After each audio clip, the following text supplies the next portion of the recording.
Thank you for joining Cavvy in the first of what we hope to be many online horsemanship clinics.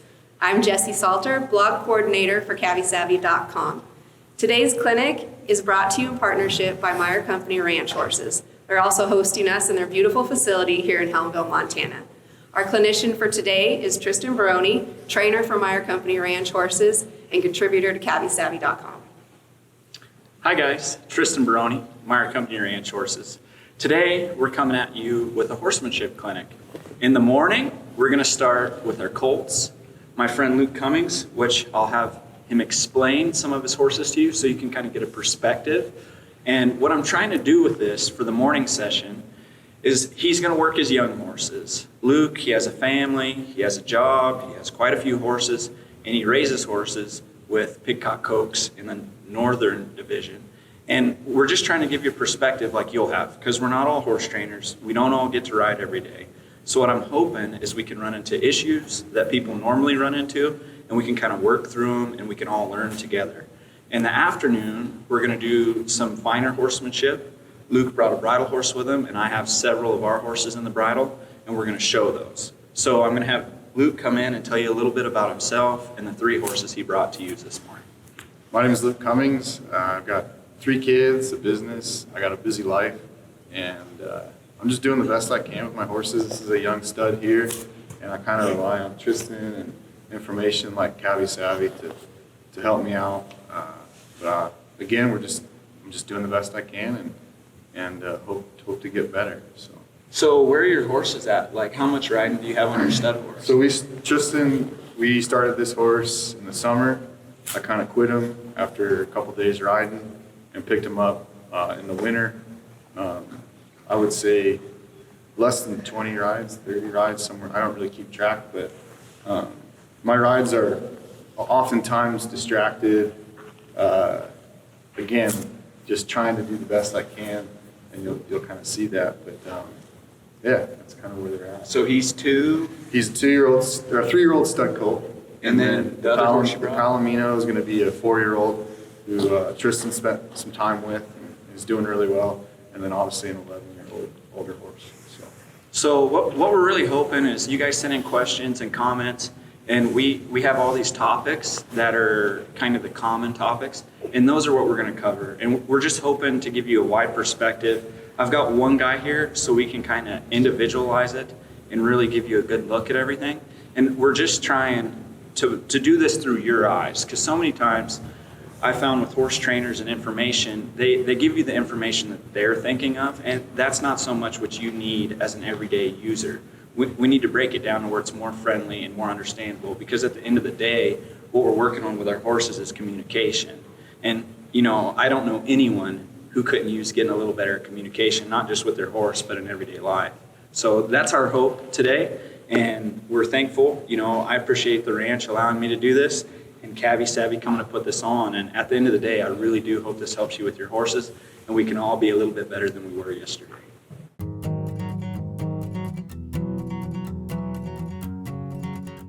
We're getting started with our web clinic. We're going to start with just a little bit of groundwork. I'm going to go over some things that I like to check out and that I'd like Luke to check out, and then we're going to kind of switch back and forth so you can get some different perspectives.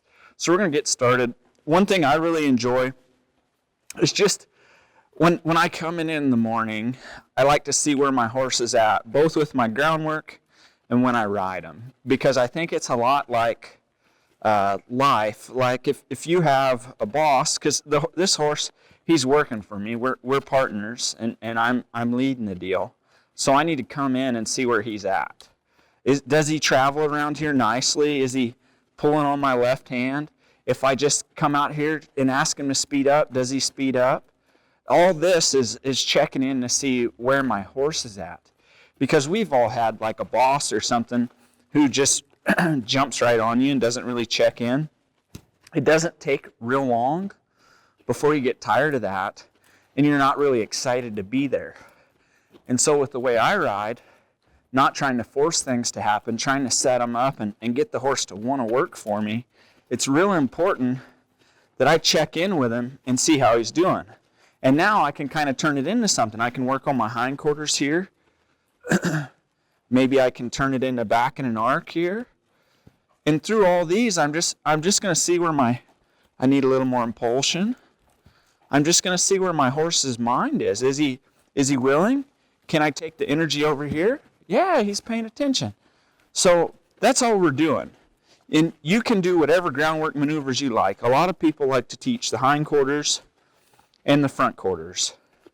And in those movements, there's a ton to learn. But what's important is that you're aware of what you're doing. You're not trying to repeat what I'm doing, because you won't really know where to head, and your horse will know that, and he'll get confused. So when Luke goes around here, he's just going to check his horse out. He hasn't used this bag with his horse. So we're just going to see what his horse thinks of it. And this is a pretty young horse with not a lot of riding. So we're just going to check him out and see what needs worked on. I would imagine that bag under his chin might bother him a little bit, or back towards his flank. But as you notice, Luke isn't just rushing to that. He's kind of letting him travel and just see where he's at. This is a great time to check the soundness of your horse, if he's got any tight spots in the neck, things like that. And something that I'm sure you guys know is there's a big difference between the tarp when you're stationary and the tarp when the feet are moving, the horse accepting that. There you go. So kind of work on that spot, Luke. You found a little, it's when you swing that bag from your knee up is the spot that scares him.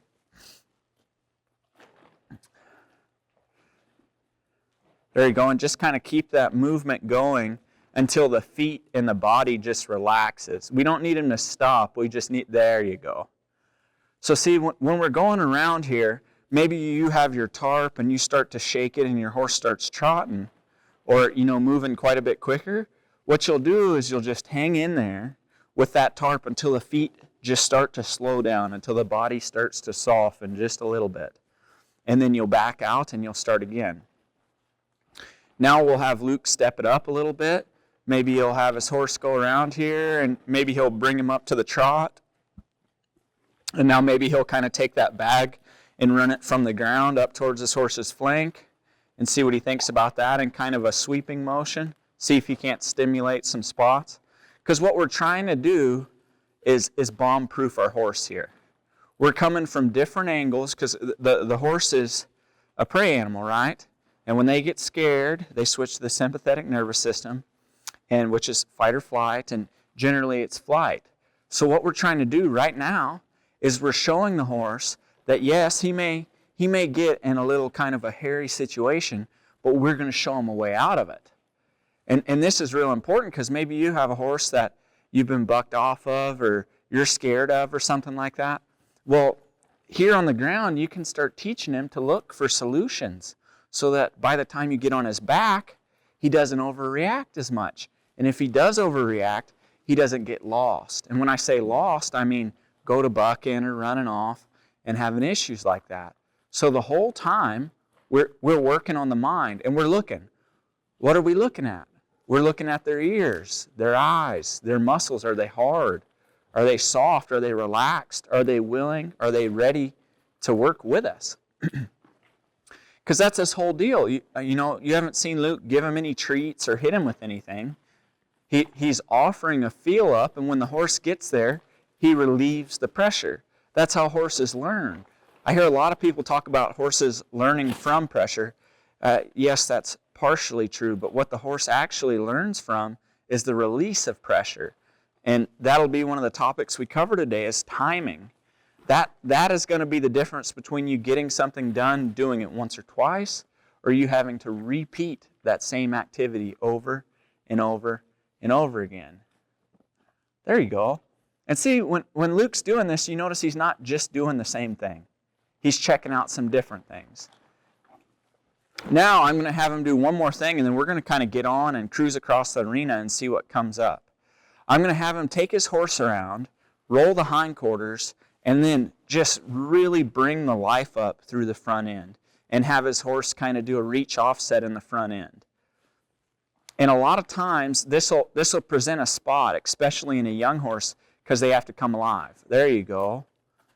Now kind of prepare on this one and dial your energy up. There you go. See, that's the spot we're looking for. Is that right there? So now kind of, wait. Now kind of quiet him back down. See, he's kind of looking at you kind of wild-eyed. Make sure you're looking at the whole horse, not just his feet. Got to look at the whole horse, because how they give most of their communication is what we're talking about, through their facial expressions, their eyes, their ears. When the horse is understanding things, you should see him working the mouth, shaking, blinking, lowering their head. Their expressions should soften, all of these kind of things. There you go, Luke. Maybe let him stop, and now don't do anything. See, you see how the horse is working his mouth immediately? Now watch this. Don't touch him. I don't know, you probably couldn't hear that because I have my mic on, but the horse just took a great big breath. Now the horse is going to look for Luke. But what we want, especially this being a stud horse, is we don't want that. We don't want him bleeding forward towards us. So Luke's going to just rock him back. And now stop your feet, Luke. One more step. You see, if Luke left him with that foot out, he's leaving the horse in a position where the horse is prepared to bleed forward. We don't want that, and especially because he's a stud, we'd like him to respect our boundaries. When we invite him into our space, he can come. But until then, we'd like him to stay. Good. And you see he's working his mouth. All these things are making sense to him in his brain. What's really important with our horse is that when we ask them to move or we ask them to stop, they do, because that's what keeps us safe. So the whole time in our riding and our groundwork, that's what we're trying to work on. We want to see where our horse is and if we can influence his behavior and influence what he's thinking. Because at the end of the day, if we can influence what he's thinking, we can get him to do anything, which we'll kind of show you after Luke gets done with his gymnastics. And I think we'll go ahead and get on and ride. Your horse looks like he's plenty ready.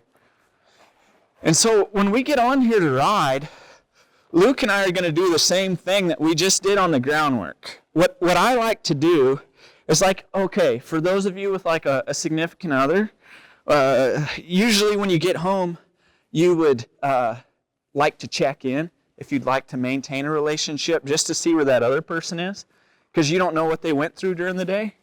And maybe if you come in just a little too hot, it might not go very well.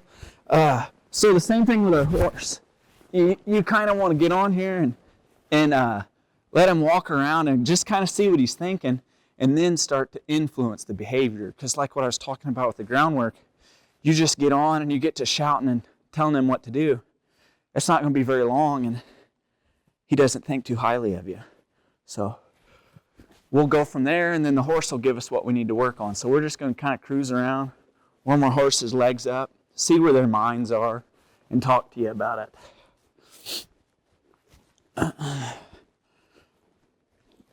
This is something I really enjoy, and what I'm hoping it's going to elicit is I'm hoping that this little stud horse is kind of going to want to check out my horse, which he is. And that's going to give us an opportunity to work on herd bound, which is one of the biggest questions I get is how do I fix barn sourness or herd bound with my horse? And okay, I'm going to explain to you why that's so important. And before I do that, I'm going to help Luke a little bit. So Luke, if your horse starts to get over here to crowd mine, just use your legs a little bit. Yeah, so we want to try and use minimal aids to deter him. What we're working on right now is just getting our horses to move, stretch their legs out. So what I would like Luke to do, if his horse kind of hooks on mine and wants to get up my horse's rear end, he'll just work his feet a little bit faster until that horse gets to thinking about doing his own thing. When he does, he'll kind of relax and let that horse find some peace. That's what you'll do when you're working on herd bound. What I see, one of the biggest issues that people have is with herd bound, they always try and get the horse to leave. Well, that's the end goal, but we're teaching. That's not where we start from. So here, I notice Luke's working on something. I'm going to stop so he can work around me. Now what Luke's going to do is he's going to make being with my horse difficult. And then when this horse gets straight and goes to leave, he's going to make it easy. And now what we're going to do is we're going to let this horse stop. And this is what you might do. Maybe you're at your barn or at your pen, wherever your horse likes to stay or hustle back to. Start from there. Don't try and leave right away. Start at the place the horse wants to be and work there until the horse would like to leave. So what we'll do is we'll have Luke start up with his legs, no hands, and just see where this horse wants to go. And see, he's kind of coming here. Now that Luke sees that the horse decided to check me out, he'll speed up.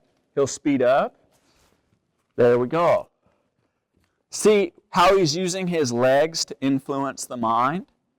He allowed his horse to tell us what he was thinking. His horse said, oh, I'm going to go check out that gelding. I'm a stud horse. I like to kind of see what the other horses are doing. We want him to be a respectable member of society. We want Luke to be able to take that horse and ride him anywhere. So what we need for that, for Luke to have full control of the horse's mind, is we need the horse to be thinking about Luke, not thinking about the other horses. So we've got to get him independent that way. And that's what we're doing. And now Luke will start up with his legs one more time, and we'll see where old Patron would like to go. See, the mind is still with Luke. Now let's see what the mind does. It's still with Luke. See the difference? Now the horse isn't thinking about coming right back. And that didn't take but 30 seconds of work. And there wasn't any running around or pulling and things like that. So what Luke asks is you got to allow him to make the mistake and then fix it 100%. And we don't want them to get lost in the mistake, but if we don't allow them to make it, it's just like with your kids or when you're teaching somebody. You can talk and explain things till you're blue in the face, but until they're actually experiencing it, actually going through it, they're not going to know the significance of it. And then they're going to go, oh, they told me about that. Well, they'll do that once they've learned the lesson. So what we're trying to do is cut that off. That's what this whole thing is about. I get to study this every day, so I'm trying to share it with you guys so you don't have to make the mistakes that I've made and watched other people make. Now here, we'll have Luke come out in the arena a little bit more so the camera can get a little better angle on him, but we're going to work on some hindquarters and things like that. This is a really good movement to have on your horses. You saw us working it on the ground. But we're going to go over this and really make sure Luke has the hindquarters working nice with this horse. So go ahead and hang in there. You'll notice Luke's hand position. The rein is right along the neck. You don't have to have your hand way out to the side. The front feet are going in a smaller circle. Hang in there. Maintain the flexion. Maintain the flexion. There you go. The front feet are going in a smaller circle. The hind feet are going in a larger circle. Hang in there a little bit longer until the horse gets peaceful. If you guys will watch what just happened, Luke kind of hung in there, but then he released when the horse was scrambling a little bit. That breeds insecurity, not confidence. So what Luke's going to do there, see how his feet stayed? Luke was more thorough, more effective with his communication, which is all we're talking about today. How can we make our communication more effective? I mean, if anybody's ever watched a horse, you watch them outside, and it doesn't take them but a week or two after being born to be doing lead changes. But yet a human can get on there and can't get it done. And it's not because the horse can't do it. It's because the human isn't a very good communicator. But a lot of people would just like to make excuses and blame it on the horse versus look at themselves. So that's what we're doing, is we're trying to communicate better. How are we learning that? We're learning that from the feedback the horse gives us. We got the greatest teacher ever sitting right here. So Luke's going to draw on that rein more, a little more flexion. There you go. Now just hang in there. Try and get a little more flexion. His neck's still a little stiff there. A little stiff. We'd like him to straighten up. Smoother with your legs. Your legs are a little stiff, Luke. So another really important thing that just came up here. See, this is great. This is everything we wanted out of this clinic. Luke's legs are a little stiff. When your legs are stiff, it's like having the radio up on loud. When you actually go to use them, they don't mean a dang thing because they've been making noise the whole time. Whereas when you're going around here, you want to do the minimal. You want to have your legs as relaxed as you can so that way when you need them, when you do stiffen up, there's a change in the horse. Ooh, that's starting to get better, Luke. Almost. See, he'll get a couple steps, but this horse isn't quite to where he's making it all the way. Keep that hand in along the neck. You need just a little bit more flexion, Luke. You're kind of right on that line where you're not doing enough, that you're just not getting anywhere. Less with the legs. Go ahead and get the neck right first. So a little more flexion, no legs. Just quit your legs here for a minute. Just the flexion. See what we're running into? He doesn't understand that. Don't do more. Don't do more. Just hang in there. So see, the horse is showing us what the issue is, and Luke was trying to cover it up. And what we need to do is address the issue. Just wait. Just wait. As soon as that flexion comes, you're going to release. Right now, he's doing all good things. He's searching for a solution. And you're doing, okay, now I'd get out of the way a little bit quicker. I know his flexion wasn't perfect, but he struggled for a minute and a half. So you kind of want to get out of the way a little faster. Quick, I'll show you. We're going to kind of address this with Luke's horse. We want these flexions here. If you'll notice, my horse's head is nice up and down. His ears are level. That's the flexion we're looking for, and that's kind of what we'd like Luke to turn to. And this, as you see here, you'll see a lot of people, they'll go down this rein and snag their nose around. I wouldn't advise that. That's where you're going to get a horse that's heavy and you got to kick on. If you just go down this rein, just right here along the neck, this horse will flex right here through his throat latch. I really want you to look at that on this side here. Notice how my horse is coming around in his neck, and he's actually bending through his body. You don't want the ears to the ground. Why do we not want the ears to the ground? Well, when the ears are to the ground, the horse starts to weight the front feet. When we need the weight to be a little further back and more balanced. So keep that in mind when you're working on your flexions. It's not force, it's feel. We're trying to get the horse to understand what we're asking. If we got to pull on him and bang on him at the halt and at the walk, we're not going to have very much luck when we get to the faster gaits, and we're not going to be able to do more complex maneuvers. So Luke is going to work on his flexions here, and I'm going to kind of coach him through that. Good. So see, his horse went ahead and looked around that way, and Luke just took advantage of it. Now what he's going to do is he's going to kind of wait until that horse levels his ears out just the slightest bit. And when he does, he's going to release. And he's not going to use any legs. This is a waiting game here. You're showing the horse that you will wait for him. And see, this horse might try a few things. He might move his feet. There. Luke ought to have gotten out of the way. He was about 2 seconds late. That's all right. So you guys will study that on the camera because that was a minute detail there. Now maybe Luke will bring his horse back this way so you can get a good look. And we'll check out the other flexion. Right down. Much better. See how he came through there? Oh, but there's our spot. That's what you were running into a second ago, you see. So all we need to do is just take the time to show him this, and then we can carry on.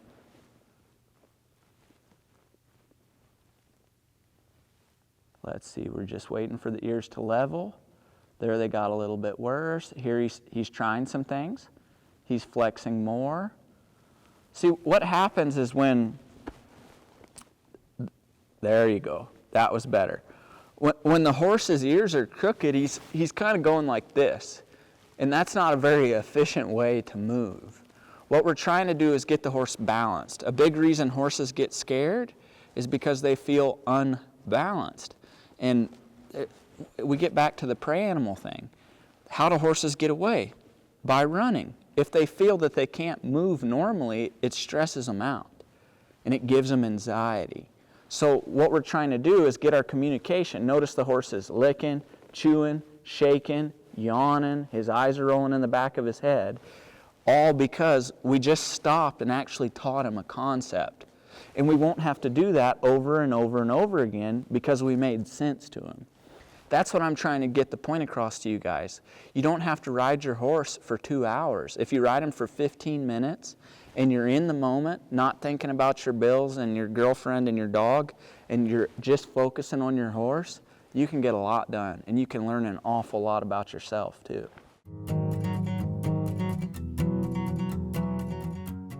Let's just cruise around here and see how your walk to trot transitions are, and I'll do it with you. So we're just going to move around, and since this horse is pretty green, we don't want to stick on just any one thing for too long. Yeah, so Luke said the left side's way better than the right, and I would agree, but I think we just made the right side quite a bit better. And he showed us that with his feedback. What I wanted to see there was, did Luke's horse hook onto me? No, he stayed with Luke. Now, what we're going to do is Luke is just going to roll him up into a nice trot. He's going to see how smooth can he. There we go. Just right. Just right. See, the horse wanted to come back. This is all good feedback. With our young horses, we need impulsion. We need the horse to be able to move forward without concern that he's going to get upset. We need smoothness in the transitions. The spot where horses will often get upset is when the transition is very drastic. It's very stark. It's not fluid. So we're going to check that out. Luke's going to ease his horse right back into the trot here. Good. Now he's going to start to lengthen the trot and post. Lengthen, lengthen. There you go. See, your horse started to get a little straighter. There you go. Good. He's a little concerned with that ball. I'm going to peel this ball off the fence here.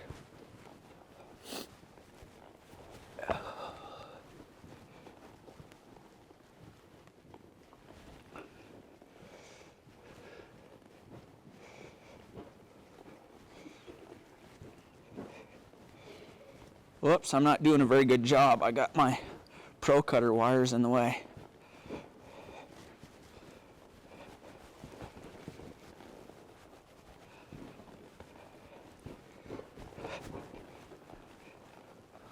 Okay, Luke, whenever you're, ooh, that was a smooth transition. See what happens when you feel of him?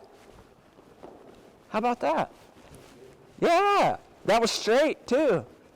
There's a little crooked in the hind, but pretty dang straight. Way better than last time. All right, now just go ahead and ease him off again at the walk. This time we're gonna check out Luke's loping transitions. I'd like to see how they look. Okay, bring him up to the trot. We're gonna just play with that. Just so before we get to the lope, Luke, you want to make sure he understands your impulsion good. Like when you liven up, does he liven up? Now shut the life off and come to the walk. Relax. You're not relaxed. See? You're pulling on that rope strap and you can't relax. You just got stiff because you thought he was going to get nervous about that ball. If you get stiff, he feels that something's different. He doesn't understand it, but it's energy into the system and it makes him unsure. Okay? Now liven up, real brisk trot, like you got some cattle to go get. Yeah, there you go. Now just ease him into the lope. Just real smooth like you're headed somewhere. There, you're in your left lead. Keep riding. Don't quit riding. Go ahead and lope. He's ready. Yep, left lead. Now you can kind of keep the energy up. Keep the energy up. Good. Maybe take the energy up more. You're playing on that edge again. You're just not doing enough. There you go. Now bring him down with your body, not with your hands.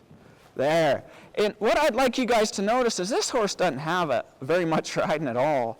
And you look at how he's reading Luke's body. That's what we're looking for. Why do we want him to work off of Luke's body? Well, if we get him working off of Luke's body real nice, when he actually goes to using his hands, they'll be real effective. They'll work and they'll mean something. So that's what we're looking for, is if we can just break down things. What happens with horses is people will come in and they act like this horse ought to know everything, and they don't actually set him up to learn it. So we've got to present the material in a method to where he can understand the concept. Whether we like it or not, when we're up here, we're the teacher. We have to articulate our ideas in a way that he understands, especially if we don't want to use force. Like for instance, this turnaround. I'm just kind of holding my hand here because I'd like this horse to come through here. When I have someone else riding him, they're not going to be perfect. He needs to know how to reach through here. When I start this turn, I'm going to be aware where my horse's feet are. Right now, my horse's right foot is in a position to reach. He also has his weight slightly back over his left hind foot. I'm going to turn him to the right. what I would like him to do is stay stationary on the left hind foot. Why would I do that? Well, it's a ballet turn. That's a way I like to turn my young horses for several reasons, and I'll tell you why. What I'm simply trying to teach here is balance, fluidity. I don't have to hold this horse here. He knows his position. I'm giving him some ownership. When you have an employee, you want to tell them something, you want them to handle it, and then you want them to look for the next thing and handle their own business. You don't want to have to babysit them all the time. That's what we're trying to give our horses. We're trying to say, hey, I need these feet out over here. I'm going to ask you, and then I'm going to do what I need to do to get it done. Can you speed them up a little bit? Can you slow them back down and the horse stay and wait? All of these things you should check out. Can you turn it into back in an arc with your horse? All this is body control. And we can work on all of this at the walk so that when we go to start doing our loping or whatever our event is, if we compete in things, we have some understanding with our horse. We know what's smooth, what's sticky, like Luke said. He has one side of his horse that's quite a bit better than the other side. How do you find that out? By checking this stuff out. And when you're doing this, play with the life in your horse. Don't just train on one thing the whole time. Like if I'm backing this horse up and I want him to come over here and liven up and do a reach offset, he will. But it's because he's looking. So keep that in mind. We're just trying to get these horses to feel of us and look so we can control their feet, and they'll allow us to.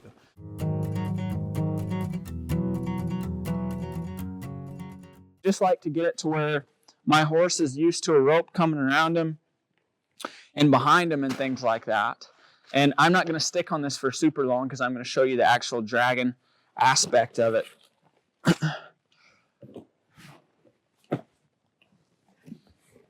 But then, how I like to start is like with a tarp or with just a rope, because there's no weight on it. And I'll let this horse drag something that doesn't have a lot of weight, just to learn that he can push against it. Because a spot that horses usually get tight with and get worried is when there's pressure. And they only get upset with that because they don't know how they can mitigate it. They don't know how they can get away from it. So what I like to do is I'll drag something light like this and let my horse understand that he can pull this and it's not going to weigh him down. And once I get this good, when I start, I wouldn't do what I just did there. I would start pulling it this way. As the horse advances, then I would allow it to get down here around his hocks. And I like a horse to get real confident about that. Because when you have issues in the roping arena and things like that, it's oftentimes because the horse gets concerned about the rope coming tight around him. So if we start with something light, and see, we can work on that. If we start with something light like this, it'll give him confidence. And then I would switch to what's in the other part of the arena here, this log, something with a little bit more weight. And I'll kind of show you how I would start that. And this will be the way I'll drag something for the first time on a colt.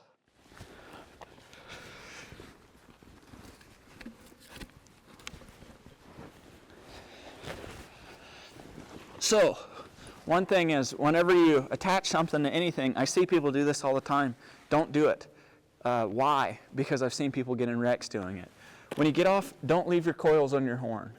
If something were to happen and he were to take off, which will probably happen when you're working with your young horse, these will suck down around the horn and you'll have a catastrophe. Avoid catastrophe.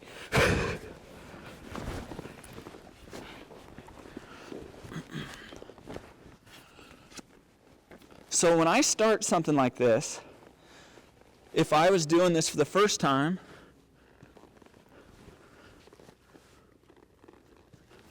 I'd like to have my horse nice and straight with the object. I'll just put one turn on my horn so I can slip slack if the horse begins to get afraid. And then I'll start back. I want to drag this object back. That way my horse can get confident. He feels like he can move away. Once my horse gets good at that, I'm going to leave on a very shallow angle where he can still see this in this one eye. I'm not going to let this rope touch his hip here, you see? I'm going to keep it off. As the horse gets more confident, I will pull straighter and straighter and do what I was showing you with the bag, where I'll let the rope get on my horse's hip. Because that's what we want in game, is we want a horse that's confident with this rope on any part of his body. So that's what we're working on. And then, just like I was branding or roping cattle, when I get finished, I'm going to want to roll my hindquarters, face up, and have my horse rock back. So that's kind of how I would start to prepare a horse. I'd start with a light object, and if it's a real sensitive horse, I'd start just with a rope. And then once I got him real nice and confident about the rope, I might put a bag on the end of it. And then if it's a real sensitive horse, I might use a little bit smaller log the first time, and then the next time I'll use the full-size log, and then there pretty quick you'll be able to drag calves with confidence. When we're talking softness or the soft feel, which you've probably already heard me say a bunch and will continue to hear me say, is we're talking about this. We're talking about longitudinal and lateral flexion, okay? What is longitudinal flexion? Longitudinal flexion is straight up and down right here. Lateral flexion is what we were showing you earlier, rein across the neck, the head bending this way. The combination of the two is longitudinal and latitude. Oh my gosh, my words are breaking. But that's what we're looking for, is both directions of softness. We want to be able to roll the pole any direction and have it work well for us. How do we start that on our horses? This is what I'm going to have Luke do here momentarily. We start it with one rein. We want to be able to draw on this rein and notice how my horse is getting soft both longitudinally and laterally. There we go. I got the words out right that time. So what I'm trying to do, how do I get this softness? When I'm going around here, if you'll watch this horse's right hind leg, I'm hooking this rein to the right hind leg, and subsequently the rib cage and the neck and the shoulder. And why do we teach it off one rein? Well, if you think from a teaching standpoint, one is less than two. If you're using two reins, that's double the stimulus. Okay, you're yelling when you really just need to be talking. Nobody likes that when someone comes in and is super overbearing all the time. Everybody kind of avoids that person. So don't be that way with your horse, because they're way more sensitive than people, and they darn sure don't like that. So we're going to come around here. Luke's going to start working his horse, and maybe he'll get away from these obstacles and kind of out here in the center where he has a good space to work. And we're going to work off one rein. And what I'm going to do is I'm going to talk you and Luke through the timing and what I'm kind of seeing here. And then after we work on this lateral aspect off of one rein, then we'll start working towards two reins and seeing if we can carry some softness around the arena. There, that was better timing, Luke. Now let's just stay on one circle for a little while. Let's just work one side. All right? Have those feet driving. Power, power. Not so much with your legs, but more your body. Like look out there kind of where you're headed. It's good to look in and check and see what you got going with your horse, but you got to be looking where you're going too. Because if you're looking right there, you're kind of killing the energy. There you go. There you go. Now, maybe don't put quite so much flexion in them. Just kind of try and get them to look and soften up there and then get out of the way. And then build upon it. Legs, legs, legs. Come on. You need impulsion. There you go. That's the walk I want right there. Good. Now he's just going to wait for this horse to soften through his neck. You can kind of see there. Good timing. Now step the go ahead. Keep on the hind there. Now I'm going to have Luke speed the front feet up and turn and switch directions when he feels nice and soft, right about there. Now Luke's going to speed the front feet up, good, and come out the other direction. Good. See, he got soft right away, but keep the life in his body. That's what you're having trouble with is, you can get the energy, but it seems like you're having a hard time maintaining it. So what Luke is doing to work on that is when the energy dies, he gets busy with his legs.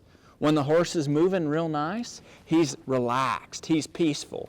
If he brings the horse up to the trot, that's okay. But what you'll notice is what we were talking about earlier. And all this video, I'm kind of building on it. So if you really want to get a well-rounded approach and you kind of care about this, I would advise watching all of it. Otherwise, some pieces might not make that much sense to you. But what we're trying to do is get Luke to come around here and just get to where he can rotate his horse's pole both ways at a nice gait. Because if we get this fluid here, when we go to the trot and we start getting softness in a straight line, it'll be much smoother. Much better. See how much quicker his nose is coming across there and his ears are leveling out? Good. Okay, now this horse is a young feller, so what I'm going to do is ask Luke to stop whenever he gets ready. Yep, good. And see how he stops straight? Look down at his hind feet. That's how you need to stop him every time. Straight. Okay, when they go together. That's what we're looking for. And did you feel he was kind of looking one way, kind of looking the other way, and then he got straight? For you guys watching, that's super important.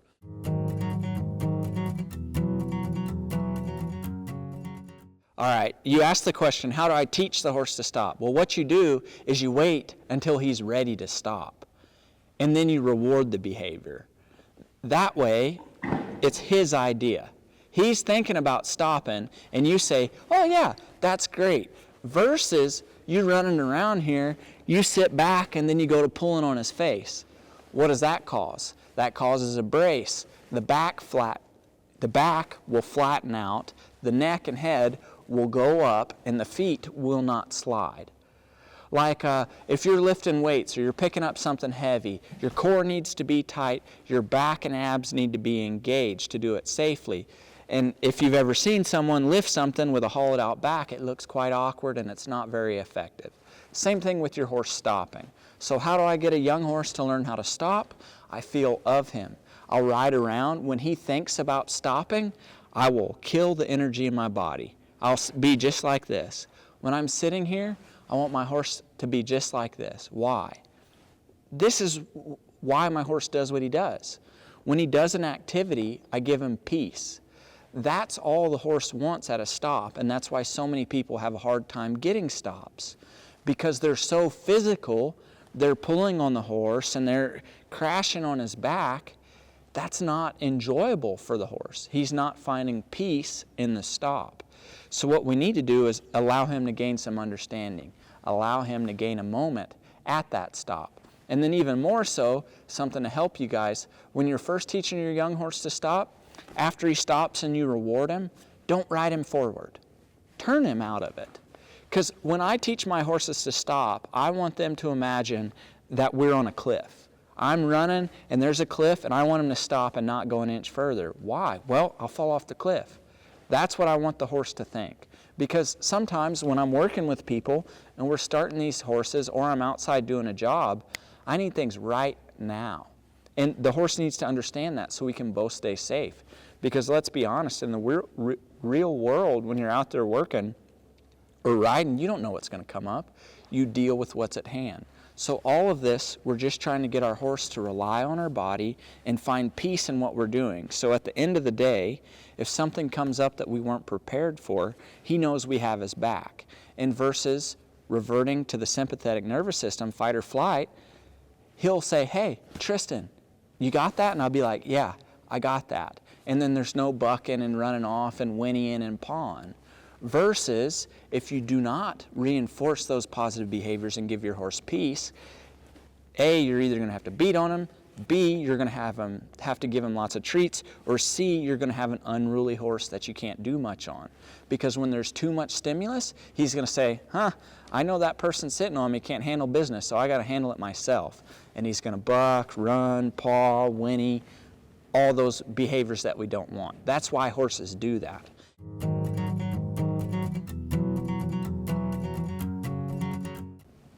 It should look something like this.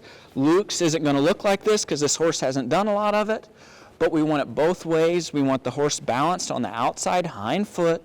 This is a ballet turn. There are several different variations, and you can use this method for all those, whether you're doing working cow or a reining turn. They all like to do them a little bit differently according to what the judges want to see. Luke asked a great question. How would I start? I would like to start on my young horses with the hindquarters. So I'll have my rein right here along the neck. I'll get my lateral flexion. In this case, my right leg will slightly tighten. I will step the hindquarters through. When the hindquarters feel nice and the horse is not weighing on my hand, I will then open the door and guide the front feet through. So Luke is going to start with the hindquarters, maintaining lateral flexion and softness off the rein. All this is communication. Luke is asking a question. He's offering a feel down. That looks good. Open the door. Look where you're going, Luke. Look where you're going. Now get out of the way because that's a pretty turn. Why are you still in the way? Wait. No, your hand. I told you to get out of the way and you were there for 4 more seconds. Okay, so this is exactly what I wanted Luke to do. This is the timing. This is reinforcing the behavior. For you guys, you'll laugh because it'll be really obvious to you watching. But remember this, because when you're in the moment doing this, you're no different. The same thing's going to happen. You're going to be late. The whole time we need to observe our horse and try and get more and more accurate. Why? Because of what I talked about earlier.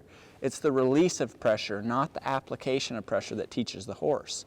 So when he gets balanced in the right position, moving the way you'd like, we need to be decreasing the amount of pressure we have in our body, the energy. That rewards that behavior, and the horse will continue doing it. That's what I was talking to about Luke when I said you're late. The horse turned around nicely, and I said, all right, that's good. And Luke kind of kept his hand there. He didn't think he did, but he did. So, well, you needed to release altogether. Because he did a pretty turnaround and stayed on a pivot foot all the way around, and you were kind of still there. So I guess what I wasn't explaining that Luke just brought up is, why do we quit? Well, don't go through good to get to worse, which is what Luke was going to do there. The horse was turning around beautifully, and I know that Luke hasn't turned that horse around like that too many times, so I wanted him to reward the behavior before the horse fell out of the turn. That's going through good to get to worse. So many times people be riding a horse, and the horse will be trying his guts out and get really good, and since we're so goal-orientated and we have an ego and we're not in the moment, we get so focused on what we want that we miss the horse changing and improving. So when we see him changing and improving, we need to recognize it. When you start doing that, you'll be amazed at what a horse will do for you, because I talk about this all the time, but he knows that you know. That's what I'm talking about.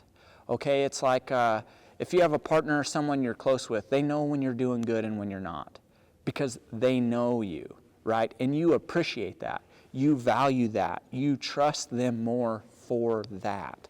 Same thing with your horse, even more so. He's more sensitive, and when he gets scared, he gets upset, he's not just acting up. He legitimately thinks he's going to die.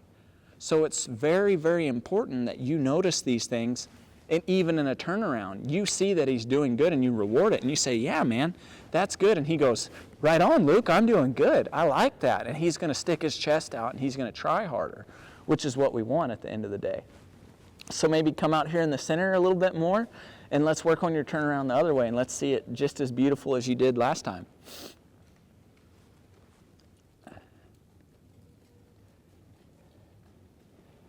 I think my horse is just trying to let your stud horse know what's up. Now open the door, look where you're headed, over your shoulder. There it comes. Wait. Wait. Now, this is what I wanted to show you guys. See how the horse is kind of going in and out of the turn. Luke is going to wait until the turn gets nice, and he's not going to do a whole lot with his outside rein. Because if he does, it's going to tip that horse's nose the opposite direction of what we want. So now Luke is going to wait till these feet come through. More energy, Luke. Energy, energy, energy, energy, energy. Come on, energy in your legs. Less. Energy, you need to get it there. Less. You're a little late. Energy. So what I'm trying to get Luke to do here is when the horse is not turning, he needs to be doing more with his legs, not with his hands.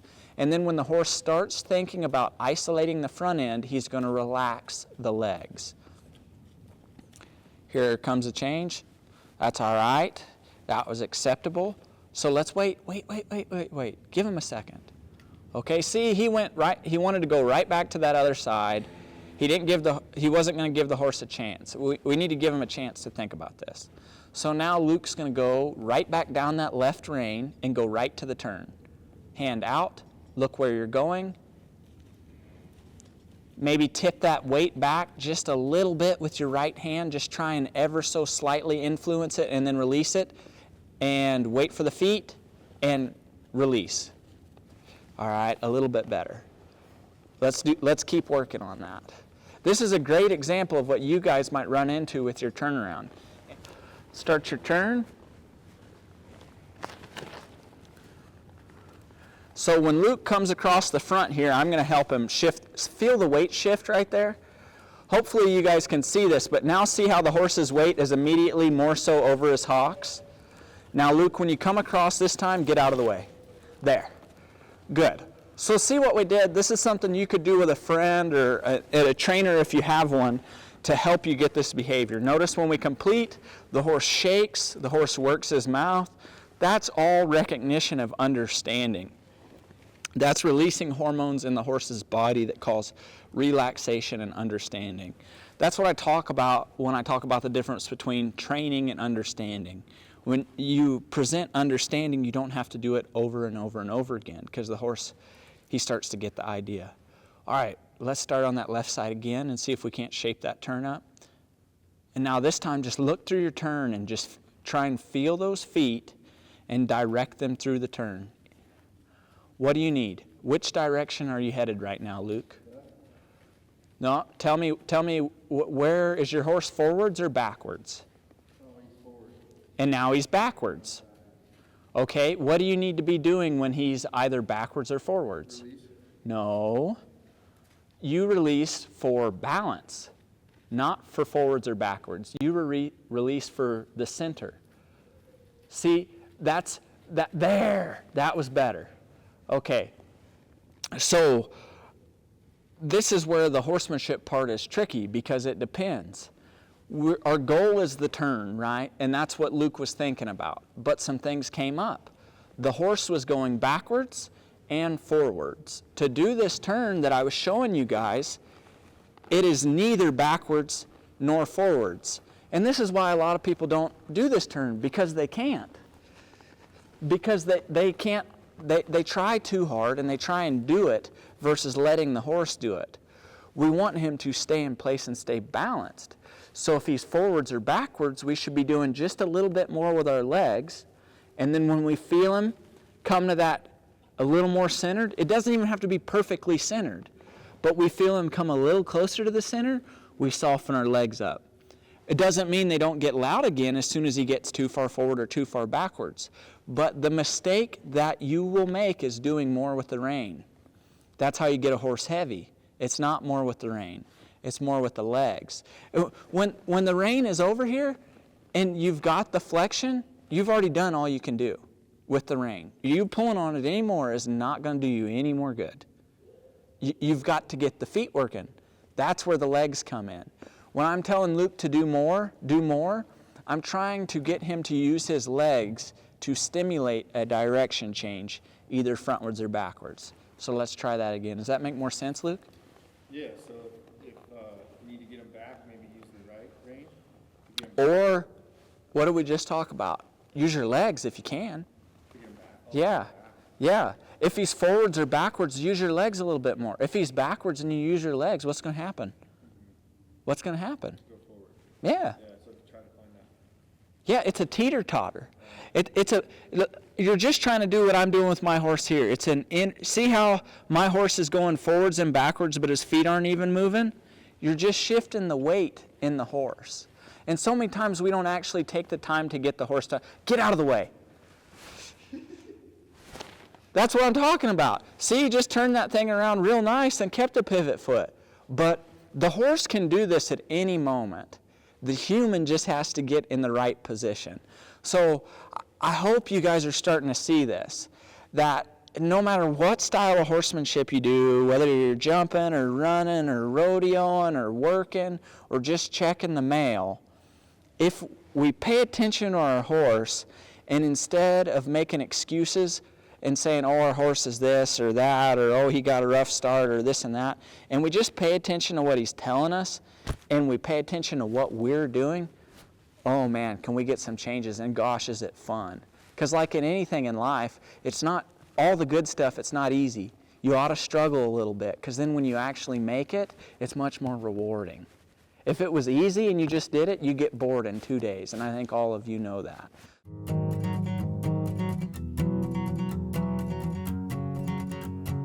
We've had lots of questions, and I think a great way to demonstrate pressure and release, getting your horse to search, is this bridge. Luke's horse hasn't crossed any obstacles yet, so what we're going to do is show you. Why is something like this important? Well, if you go anywhere, you're going to encounter something that scares your horse. He's going to say, I'm scared. What's going to keep him from flighting, running off? Well, that's your body, your legs. Him respecting that. You say, that tarp or that bag or that mud puddle, don't worry about that. I got your back.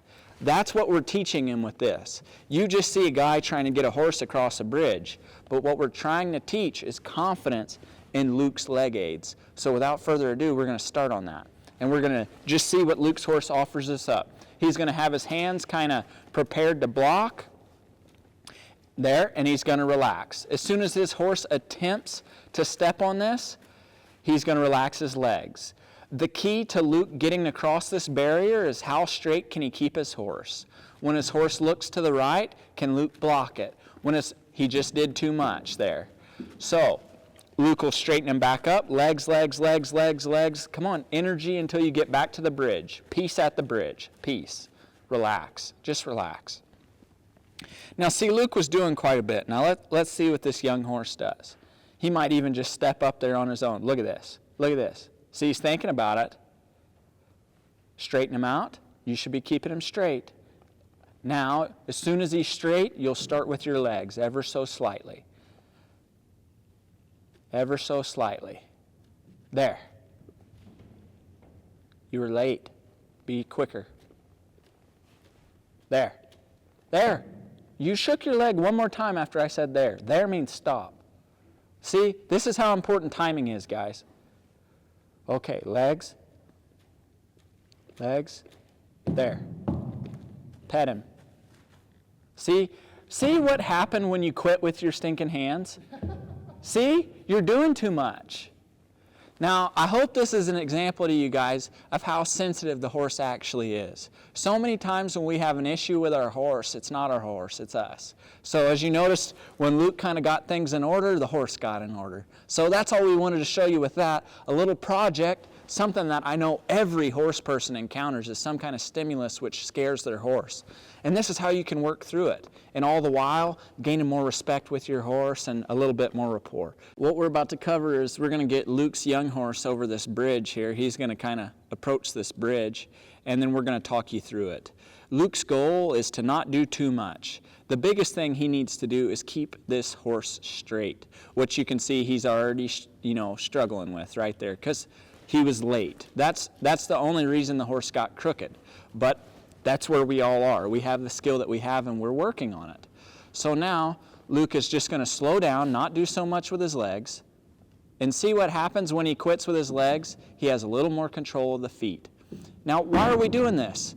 Well, this is like a puddle that might scare your horse, or a tarp, or some kind of debris.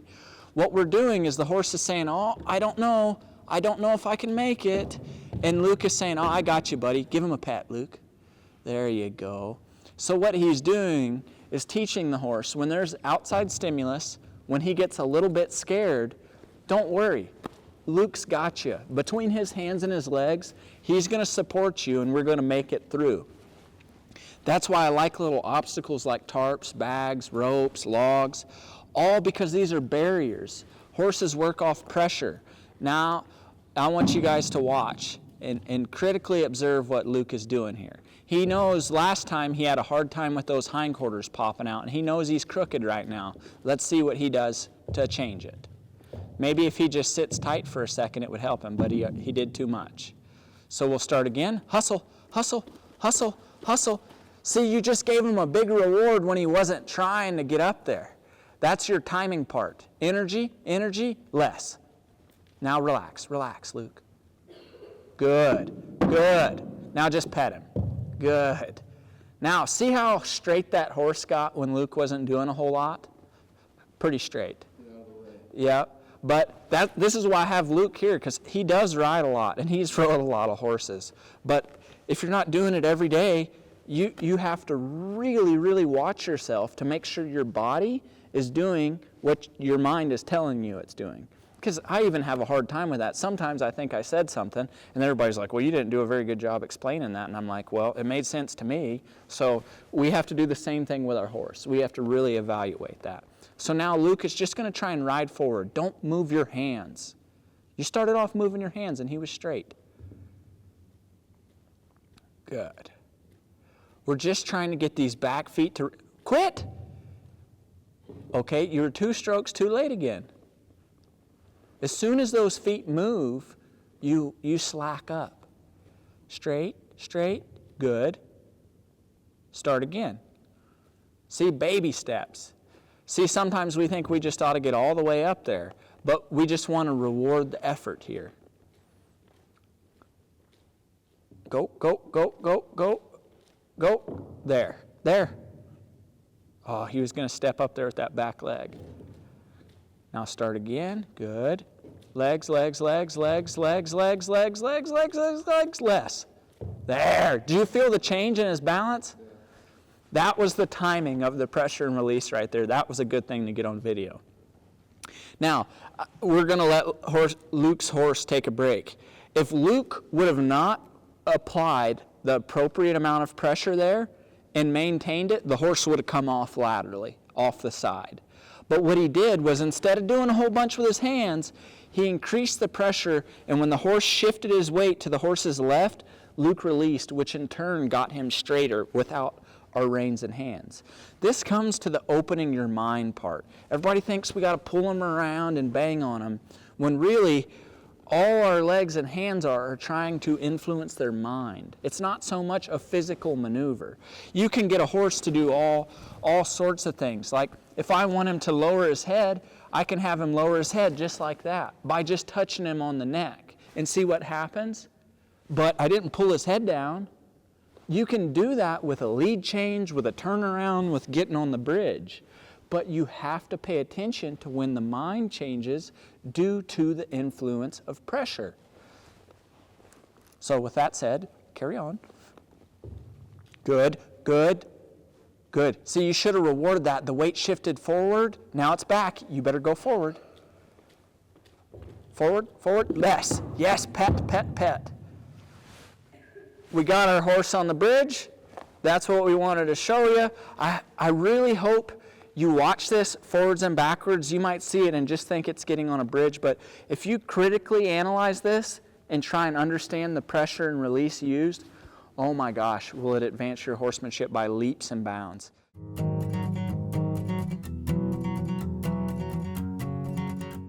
I'm going to show you a little bit on the Pro Cutter with a horse that's been worked on it some. I haven't had this Pro Cutter for a very long time. But what I'm going to show you, and what I think a lot of people miss, is when I post little clips of these young horses working this video, what I'm trying to show you is that you can get them to want to work it without dragging them through. All these horses I'm riding are for other people. They're not for me. So I need the horse to handle his own business and work this flag. I don't need to be steering him and doing all that. Because whoever I sell the horse to, well, they might not be that practiced at that. So I need the horse to handle it. But what we're going to do is I'm going to show you on a horse that's done it a little bit, and then here after lunchtime, we're going to show you on one of Luke's horses how I will teach the first application of the Pro Cutter. but I'm going to go ahead and turn it on and work it here. And what I want you to see is I'm trying to influence the horse's enthusiasm to be with the flag. If his movement gets out of whack too much, I'll change it. But otherwise, I'm going to let him work the flag and handle it, because that's what we need. We need the horse to work the cow, and that's what this is representative of. So we're going to get started here. I like to kind of just start with my horse looking at the flag here. See, he's already getting kind of ready. And then I'm just going to offer him up this flag, and I'll stop it, and you notice he rates pretty nice there. Good.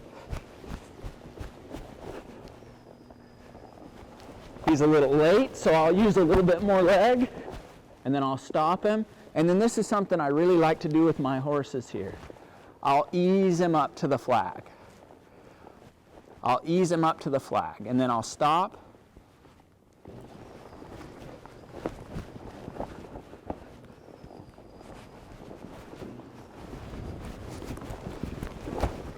Good. See, I shut it down and he rated. I didn't have to stop him.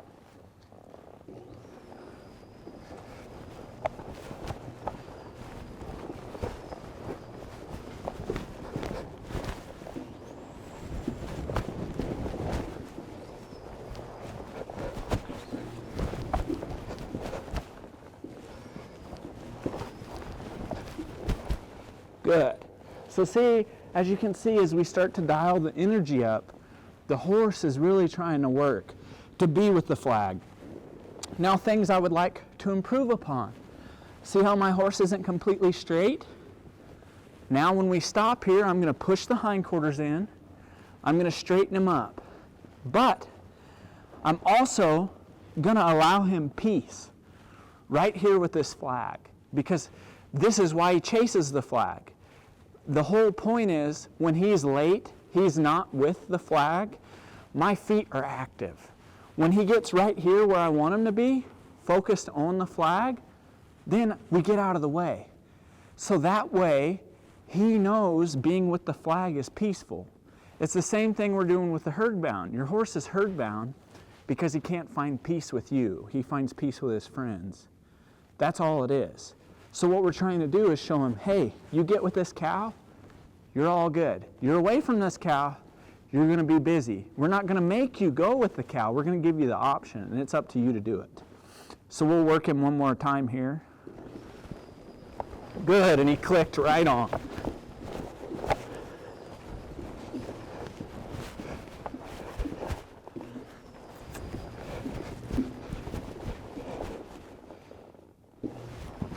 Good. So I'll take it forwards and backwards. If my horse gets to where he's not waiting,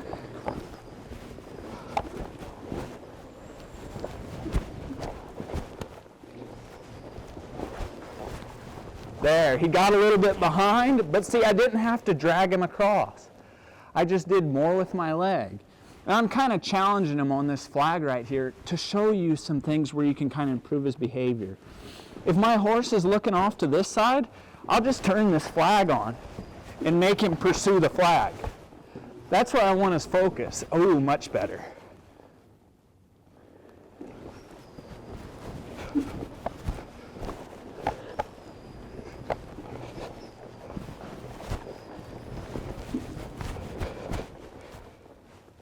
Better. There we go. So that's kind of how I would start with a flag on a younger horse. Is I'll let them, whenever they're with this flag, I'll make sure I'm out of the way. When they're away from the flag, not addressing it, I'm going to be working on something. What you'll see when we start working with the horse that hasn't worked the flag is we might be out here quite a bit, working our horse, working on softness, working on moving the feet. And then when he feels nice, we'll point him at the flag and allow him to find peace here before we ever even start moving it. That's all we're trying to set up, is that when the horse is with the flag, it's a good place to be. Because that's what we want, is we want him to watch the flag.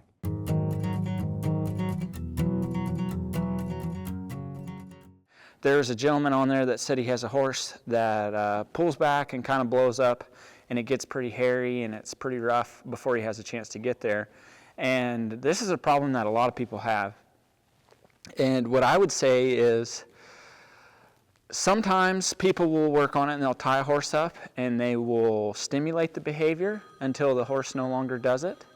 And you can do that, but with that there is a rather large risk. There's the risk of the horse hurting himself, whether he breaks his neck or strains himself, and that may cripple him. So if you do that, you got to realize there's a risk associated with that. And also, if the halter were to break and he flips over on you, there's all that. So how I like to work on it personally is I like to get them real good and fluid on the ground. And then once I really understand that they're smooth, then I'll start tying them up. And what do I mean by understand that they're smooth? Well, that's what I'll show you. So you can do this with a halter on. You don't have to do it with a snaffle bit, but I'm going to ride here in a second, so that's how I'm going to show you. What you might do with a horse that's really awful, before I get ahead of myself, is you might just do this. Just getting them to come forward without their head going way up in the air like a giraffe might be quite a feat for you guys at first with horses like this. You might just see if you can get these feet to just come forward. Once you have that, the next step might be rock your horse back and then bring him forward. And if you notice, my horse hung his foot in the air. That's what you want in game. And when I tell people I'm very confident that you couldn't make my horse pull back, that's what I mean. And if you study that, and then even better yet, if you try and do it yourself, you will find it's quite difficult to achieve. And once you do kind of get that work, and your horse will have a very good level of understanding. And what we're changing is we're getting the horse to become rational versus reactive. Because what happens when he gets to pulling back is he thinks he's going to die. And you go, okay, Tristen, that makes sense. No, he thinks he's going to die. I found that many people, especially in today's society, have never been in a position in which their life was actually threatened. That is a very big deal. The horse isn't trying to be bad. He literally fears for his life. And if you've ever felt that way, it's not a good feeling and it's not very comfortable. So try and keep that in mind when you're working on this. Your horse isn't being bad. He's really kind of crying for your help. And so many times we misinterpret that. So you'll just work at it and you'll kind of bring them back, and then you'll bring them forward, and then you'll bring them back. And the whole time, and you know, when you're doing this, your horse might raise his head and things like that.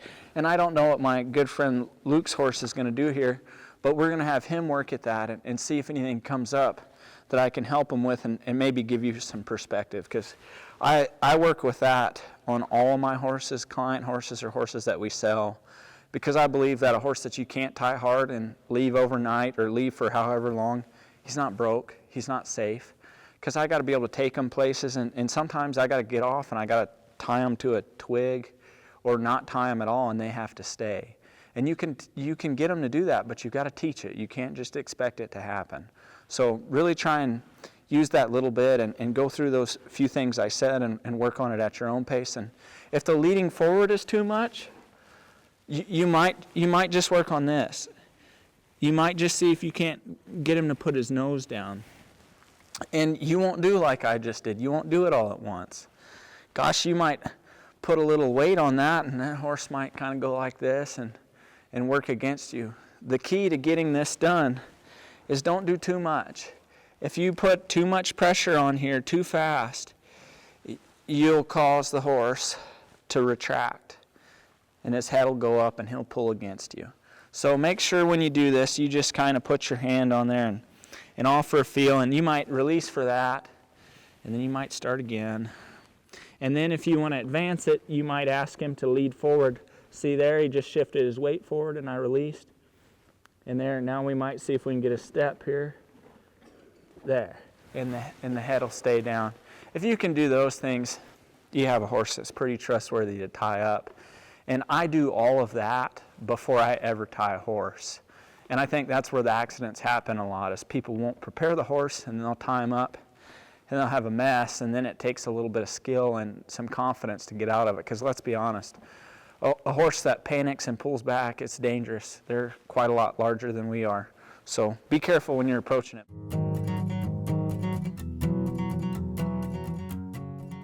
So Luke's going to kind of take him back, and let's see what he's got here. Good. So you guys can kind of already see the difference from his horse to my horse. And his horse isn't bad. But you see, when he leads him forward, his head comes up, and a little bit of that is the timing with Luke too. He's just a little late reaching that foot forward. Okay, Luke, so let's stop and just take your reins off your horn and see if you can't get him to lower his head to the ground. So see, Luke was running into some spots that I'll call adhesions, sticky spots, where there's resistance. Some people call it a brace. All this will kind of work that out, because what we're asking him to do here is to relax, to turn loose. And so Luke's kind of got that working pretty good. Now see if you can't lead him forward a step with his nose down. Now, do you think there's a way you could take a hold of that rein in which you would be prepared for whatever happened? There you go. If you notice kind of the way that Luke grabbed that, like he did grab it, but if something were to happen, there's no way he could control that. He would, if the horse were to react, he would have no choice but to release and therefore reinforce the poor behavior. So you've got to be aware of that. But all right, let's go work on the forwards and backwards again, see if that shapes up. You need to think one step sooner, Luke. You need to start thinking about coming ahead. There you go. Like, notice his head comes down and it comes up. Yep, just a little smoother. There you go. Better. See? I hope you guys note the change there. Okay, now go ahead and take him back there, Luke. Just go back a little ways till you like it, till he just feels real nice. Slower. Take the energy out of your body. There you see, notice the difference in cadence? Now, forward ever so slightly. See the change? See how the horse reached through his body more? And that's just how we're approaching it. So let's work on that a little bit. Maybe hit the other side, huh?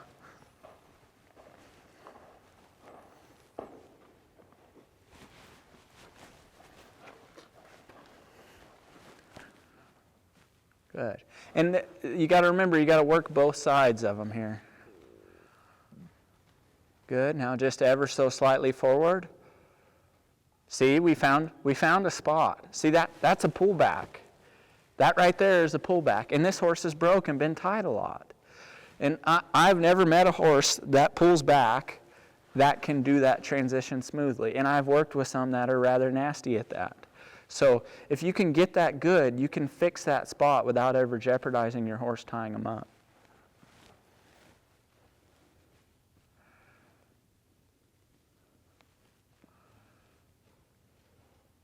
Oh, I like that, Luke.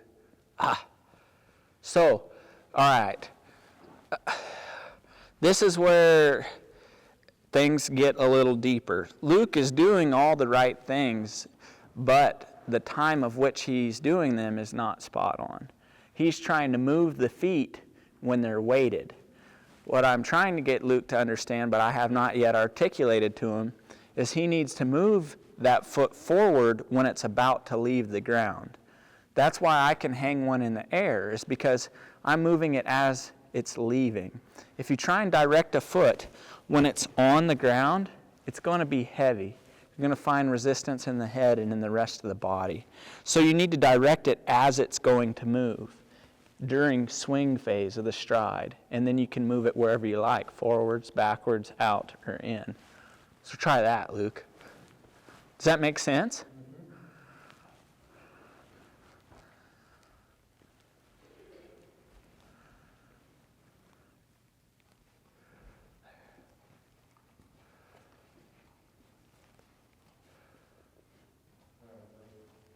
Hang in there. Hang in there. Good. Okay, now let's fix what you're covering up. What did you just cover up? No, before that. In the back up. Why don't you back and arc? Why don't you just do you a circle right there and just get it nice and smooth. Nice and smooth. Slow your body down. You're kind of stiff. There you go. Good. You got those feet reaching. Now just ever so slightly, ask him forward. Go with the flow. Better. See, the head came up, but the feet came way faster, huh? Now let's just lead him forward with our hand a little bit. See that how his old head come up? You got to do less. You're doing too much. If you do too much, it'll give the horse something to pull on. Now ever so slightly forward, sir. Good. Now back. Just get him on that teeter. See, when the hindquarters roll, that's because of you. Now forward, it's going to be, there we go. Now let's give him a little break, huh?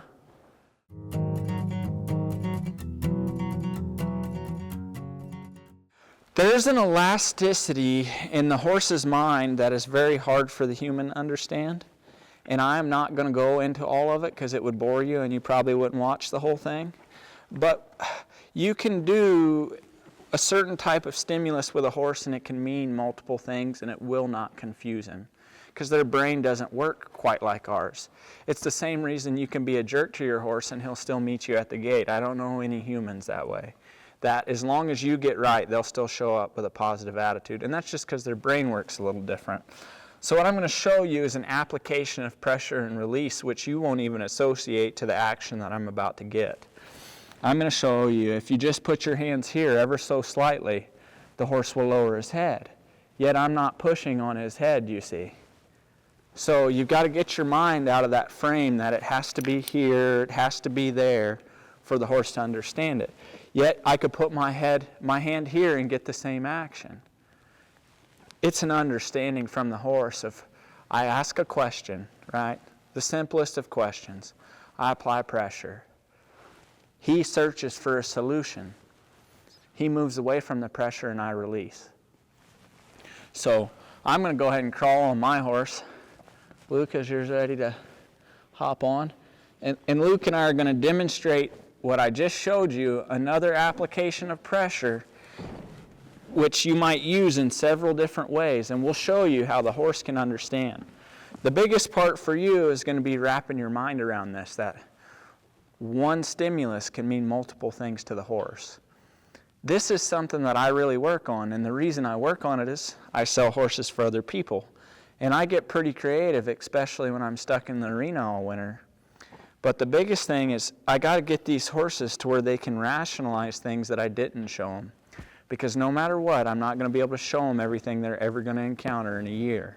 So I have to show them how to mitigate and deal with stimulus as it comes up. And the exercise I'm about to show you will help you greatly with that. What it will do is it will show your horse that you're willing to wait on him and allow him the opportunity to figure things out. And I don't know if you guys have ever struggled in your life or anything like that, but sometimes all we need is somebody to just wait for a minute and give us a chance. So what I've done is I've put my horse in flexion. You notice he's standing still. This is something I teach my horses, but what I'm waiting for is for him to move his hindquarters. You just notice my horse shifted his weight. If I wasn't showing you this, I would have released for that. And if you can notice that when you're doing it, release for the slightest weight change. But what I'm waiting for is the hind feet to come through and roll just like there was the weight shift again and the feet almost came. So I'll just wait. No legs, no pressure. You're sitting here relaxed. And the part that makes this complicated for people is I will do this and ask my horse to roll his hindquarters, and I will do this, and I'll ask him to do just what he's doing here, to stand stationary. And the horse can understand both of those things. But you have to allow him to search for it. So what you might do with your horse is, at first, you might work pretty hard at getting this, to where he'll stand here with flexion and not move his feet. And then when I had to release for that. I was going to wait for his feet to move, but I had to reward that behavior because he tried a couple times. But you'll get your horse to where you take the flexion and he waits. Once you get that to where you come down this rein, you get flexion and the feet don't move, then you can move to this technique where you maintain the flexion and then you wait as long as it takes. This isn't about force. This is about rerouting the mind on a prey animal to where he's no longer panicking, he's thinking. So we're just going to hold this rein and wait till the feet come in. And your horse might try that, but then his feet might move and you'll release. And now, since his feet are moving, I'll start again and wait for the feet to stop and release. So you see, within seconds, I just got two different behaviors with the same stimulus. And now he knows. And now let's just say I don't even tighten my legs. I just change the expression in my body and the feet come alive. But to do that, you got to realize this is a game of subtlety. And you got to be pretty accountable of yourself. And that's a hard thing to do. But we'll let Luke work at it so you can get a different perspective here. So what are you going to do here? Are you going to wait for the feet, or you just want them to stand still? Okay, so Luke's waiting for the feet to roll through. There they come. Good. Now, we're going to have Luke go down that same rein, except have the horse stay stationary. Go ahead and release. Now, on the same side, we're going to have Luke go down that rein and wait for the feet to move. And let's see how long it takes. No legs, no tightness, just thinking. You see, the horse can understand that feel that he presented. He just moved his feet. He's going to try again because he didn't get rewarded for that. Good. So you can, hopefully you can kind of see the plasticity in the horse's mind with that. And that might take quite a bit of time before you can actually understand what it's doing. But like I was showing you with the neck, and like I talked about with the ball, we have to make sure when we're teaching a movement, an application, a approach, that we're not making what we want so hard for the horse to do. The key to that is just getting out of the way when the horse gets there. And to be able to do that, you can't be forcing him up to it. It's got to be his idea. And that's really what we're trying to touch on here. So I hope that helps you guys break down some pressure and things like that and gives you a little different perspective on the horse's ability to search and how it can help you in everyday work.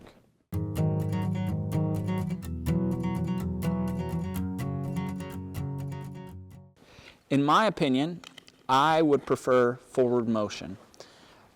A lot of issues you'll see with people, including bucking and rearing, is when people are doing too much softness and trying to create energy at the same time. Energy is forward motion, and that's what I'm trying to say. So I need my horses to have forward motion, and then you direct the energy. If you're trying to get softness right off the bat, like flexion, and then move the hindquarters across and the horse doesn't know anything yet, you're asking for two things. You're asking for softness and energy. Two is more than one. So in the beginning, what comes first for me is energy, direction, forward movement. And then I can kind of capitalize on it and direct it. I'm going to have Luke show you that. We'll kind of see what comes up with it here. His horse has been sitting. That's why I'm asking him to do this here. So go ahead and turn your horse around, just from right there. Look where you're going. There you go. Now the other way.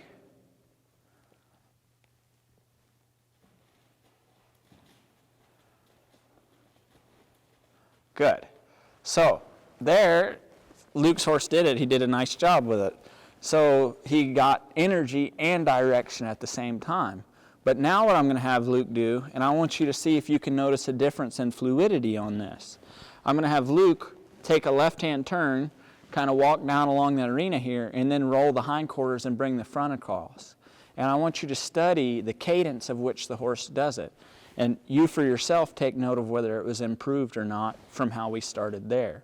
The reason I say this is we're talking about the basics, the beginning, when a horse is getting started. How do you influence them to move the most appropriately? So kind of watch this as Luke does it, and let's see if it's any different. Gosh, your horse sure turns around nice, mister. So now he's going to go into rolling the hindquarters. And then just bring the front across and look where you're going. There, good, now quit. Now, I know at least I could see the energy difference, but hopefully you can too. And what I'm trying to show you is when you're on a young horse, you got to get the feet moving first, because where the argument comes in is when you get too much flexion in them and you try and shove the feet forward. The horse feels like he can't move, gets claustrophobic, heart rate increases, respiration increases. Next thing you know, you're in the sympathetic nervous system and you're picking sand out of your ears. So try and avoid that. Okay, so Luke asked me where the difference was in the horse, and I was talking about the energy. So what we were talking about is directing the energy and making it at the same time. What I had Luke do was I had Luke do a turnaround from the standstill like this. And then I had him, get on through here, buddy. And then I had him go forward. So now we have energy, right? There, what I did was I asked for flexion, and I created energy in the flexion. Here, I have energy. Now I'm simply directing it. My legs are doing nothing, right? When my hindquarters feel nice, I'm going to bring the front through and watch the difference in my horse's cadence. It's quite a bit smoother, quite a bit quicker. And that's kind of what I was trying to show you. If you allow the horse to go forward, for instance, if I were going to try and reach this foot there, if you're not experienced, you better have dang good timing and know where the weight is. But an easier way to do that, and how I'll work with somebody who's learning, I'll allow the horse to go forward and then reach, reach, reach, reach the foot as it's going. And it's easier to move because you're directing it as it's going through the air, versus having to know that that's the right foot, that's the left foot, that's the right foot, that's the left foot, reach the right foot. So I'm trying to take the steps out of it so people who don't do it as much can kind of go through there and get it a little bit smoother with their horse. Because oftentimes, if you try and generate impulsion and flexion at the same time, your horse will get bogged down, he'll swish his tail, he'll pull against you, and he won't move very enthusiastically because he feels like you're blocking what you're asking for. He feels like that flexion is blocking the energy. Luke says that makes sense. I don't know if it makes sense to you, but I hope it helps.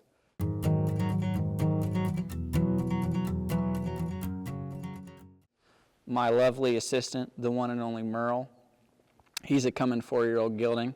We have from Malstead quarter horses. He's one of 5 or 6 horses I've started from those guys. Really, really nice temperament. If you're looking for kind of a foundation quarter horse, that could go into the show pen and things like that. They have some great ones. And every horse I've ridden in this clinic today is for sale, but Merle is one of the young men we have coming up for sale. Just a real well-rounded fellow. And we're just getting started riding.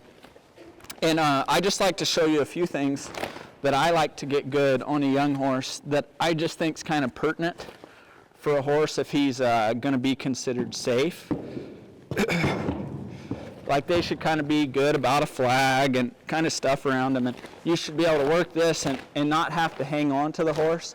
For those of you looking to purchase a horse, whether it's one of mine or not, if a person kind of can't do this and the horse stay good, I'd be careful about how much I pay for them. So, but with that said, we're going to kind of cruise around here and warm our horses up since we just got on. Luke's going to kind of warm his up, and we're going to go over some lateral and longitudinal flexion at the trot, and then we're going to work our way into the lope. I know Luke's been working with getting this horse collected at the lope.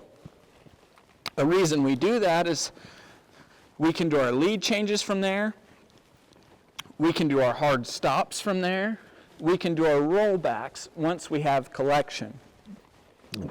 The reason I like to do these maneuvers with collection is when you ask your horse to get soft here, my horse is not only getting soft through his face and his neck, it's in his back. He's lifting his back up and driving with his hind feet, for that's where the power comes from in the horse.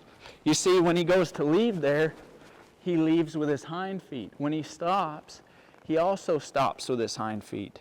So when I'll tip ahead here, you'll see where the power's generated. So when you're working your soft feel, although it may be your natural inclination to just focus on the head, try and visualize these hind feet. Are the hind feet driving up and under? And what Luke and I are going to work on is just a little bit further along from what we were working on earlier. We were working on getting our horses soft off of the inside rein at the walk. Now we're going to move on and work on it at the trot. We want the horse to get soft through his neck, and once we acquire that softness, we would like him to also get soft longitudinally. And you'll do that intermittently with your horse.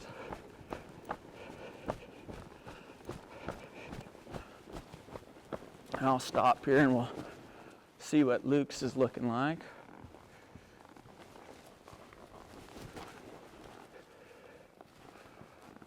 There you go.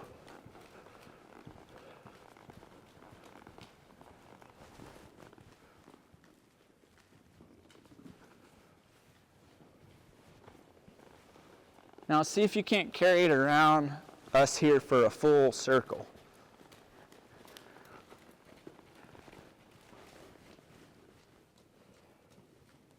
There you go. That's starting to get better. And what Luke's doing is, when he feels that horse is a little heavy on his hands, he uses just a little bit more leg. And he's just coming in and out with his leg aids. A little more pressure, a little bit less pressure. Now maybe try and reach that left hind leg under there a little bit more. Get a little more lateral flexion. There you go. And now, whenever you get ready, come through on a straight line, stop him and roll him back over his hocks and head the other direction. That's the way. There you go. Right back to the soft feel. So see, that horse there was telling Luke, hey dude, you better keep riding, because if you're not, I'm going to stop. That's a good problem to have. That's a horse who's paying attention to the rider. All right, you notice there, this will be something you'll have with your young horse. A little bit of resistance. What you don't do when you have that little bit of resistance is you don't pull harder, you wait. If you pull harder, the horse is going to push. So like Luke's doing, he's waiting, and now his horse has a real nice, pretty headset. And now he's going to wait. I bet he feels that tongue kind of pulling against that bit. He's going to wait till it gets soft, and then release. And now he's going to go to an extended trot and just let this horse travel around here. Good. Good. Now get him straight and quit riding. Yeah, buddy. Cool. That's good. See, that horse is really, really reading and rating off his body. Now, maybe you struggle with that at the trot. Maybe you struggle with it at the walk. Well, maybe we can give you another tool to work on it. If all that's a little tough, maybe we'll work on our softness and control the feet going backwards. I'm going to back and arc. My right leg is going to slightly tip back. I'm going to influence the flexion with my right hand. I want the horse looking through the maneuver here. He's a little worried about these signs over here as I haven't ridden him there. I'm going to wait till he gets nice and pretty here. I want the outside hind foot, the left hind foot reaching out and back while maintaining softness. There, that's quite a bit better. So you can work on this quite a few different ways. And just like we were working earlier, like see there my horse is pushing a little bit. He says, you're backing me right to that flag. And I'll say, yeah, that's all right. So I'll take him straight. Right now, my left leg is slowly tightening. It's moving those hindquarters over. If you'll note, the right hind leg is reaching out and back. When my horse pushes into my hand, I do not pull harder. I do not slip slack. I simply maintain pressure until he gets soft. Now, to advance that, the next step would be you could take the horse backwards, just like we were working on the ground earlier. Then you can take him forwards. And there should not be a sticky spot here. This is how I would teach the stop on a young horse. I would take him forward. I would have my feel. I've got a feel of him, and then I'd slow the feet down. And I'd take them back. And I'd do it gradual. And then eventually, you can roll it up to where it's quite a bit quicker into the trot, and he doesn't get sticky. And then next thing you know, you could take him through at the lope. We'll see what old Merle says here about that. So what I'm trying to show you by doing this, why it's so important, is you can get much more power out of your horse from this position. But to do that, he has to do what Luke's horse did just a second ago when he stopped.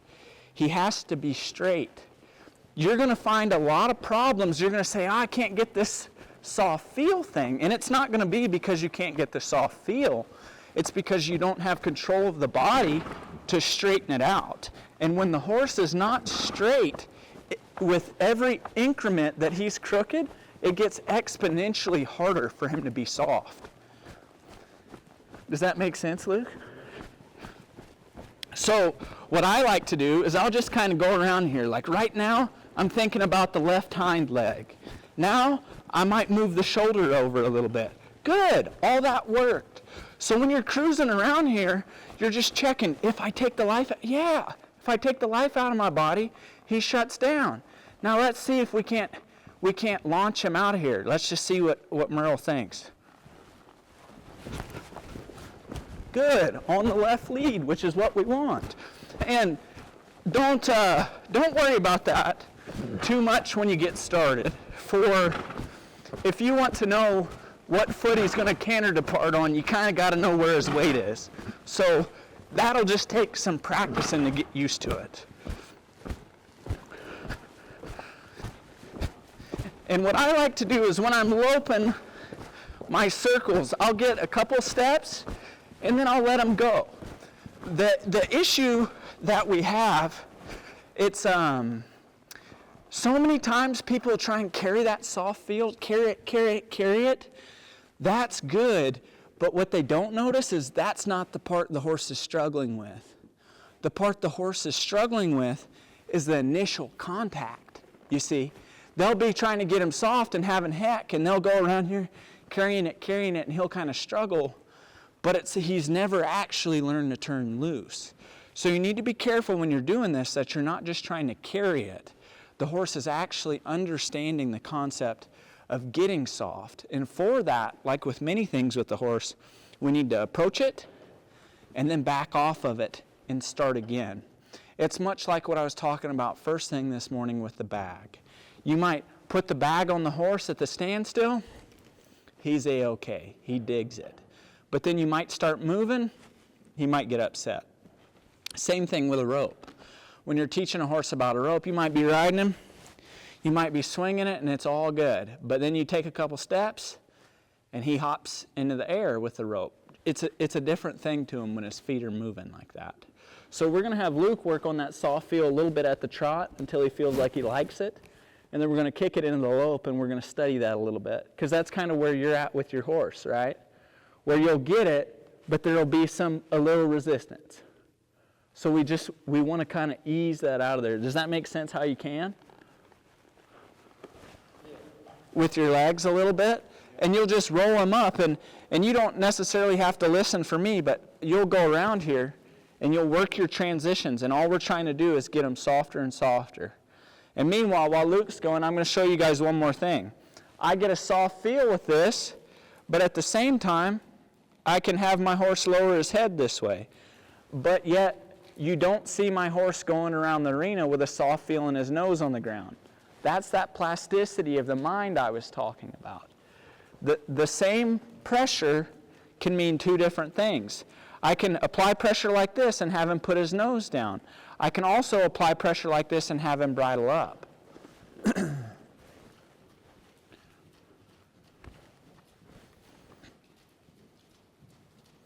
All right. Luke's going around here. You see there, he kind of took a hold. You took a hold and he kind of chucked his nose a little bit. You need to make sure you got a good grip on those reins. No more force, but you'll just wait. There, now get out of the way. Do you feel his, so when he does that, Luke, can you feel his tongue get hard? Yeah. Okay, so you guys, when you're going around and you're working that soft feel and you feel kind of like a little push, that's the horse flexing his tongue against the bit. Don't pull harder on that. It will make him retract his brain more.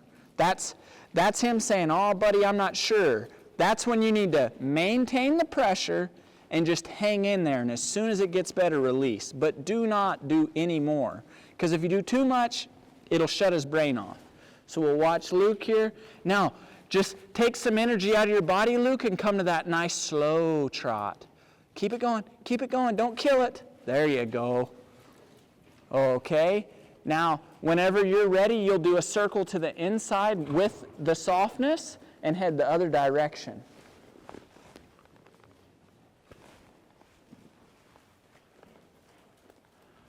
Ride, ride, ride, ride, ride, ride, ride. There you go. Good. See, you almost weakened a little bit, but you fixed it. You see, there's a spot there, I don't know if you guys can see it, but Luke's horse wanted to come down and Luke kind of thought about quitting, but then he brought the energy back up in his body and that helped him a lot. There you go. Now next time you like it, how's he about the soft feel into the lope, Luke? Can he maintain that yet or? Okay, when you're ready. Yep. So go ahead and grab your soft feel so you can support that shoulder when you initiate the lope. Guys, Luke just brought up a great thing that I've had, I do not know how many questions about, but it's the shoulder falling in at the lope. And Luke goes, well, he gets soft, but the shoulder kind of falls in. There, the shoulder didn't fall in at all. But what you'll do is with that soft feel, you'll use that inside rein to support the shoulder, and then the inside leg if need be. Let's see what his horse looks like here.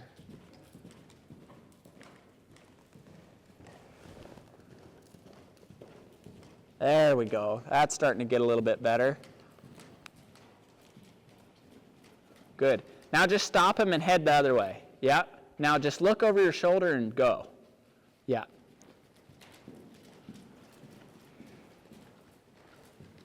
Okay. So I see where Luke's issue is on the shoulder falling in. It's due to a lack of impulsion. So what we're going to do is Luke's going to bring his horse to the slow trot ever so smoothly and keep it going and into the soft feel. Try and maintain the soft feel when you come down if you can. Slow trot. That's a long trot. There you go. And now, Luke, when you come right over here by the pro cutter, you're going to sit up and take him right into the lope. What we need to do to fix the shoulder coming in is improve the impulsion. The shoulder falls. See how Luke's horse has to lengthen to the trot rather than taking the lope right away? That's what we're trying to work out of there. And we'll do it gradual. We won't attack him. Okay. And now think about loping, Luke. Sit up. There. See, we got it with 2 strides less that time, huh? All right, now shut him down right there. Stop him. Over your left shoulder. Over your left shoulder. Because then he'll take the left lead and lope. Yes, cool. There we go. We got the lope shortened up quite a lot there. How'd that feel, Luke? Yeah, that was kind of cool, huh? Let's give him a break. So you see what we did was we attacked it a little different way. Luke was kind of struggling with it one way, so I was like, okay, well maybe we'll try and engage the horse's mind. That's really important for you even if like you're a horse trainer. Sometimes you're trying to put a square in a round hole, and that doesn't work very well. So you need to have enough control of your emotions that you can step back and approach it from a different direction, which is what Luke just did. He was working at something and it was going all right, but we weren't getting the results we wanted. So we tried something a little bit different.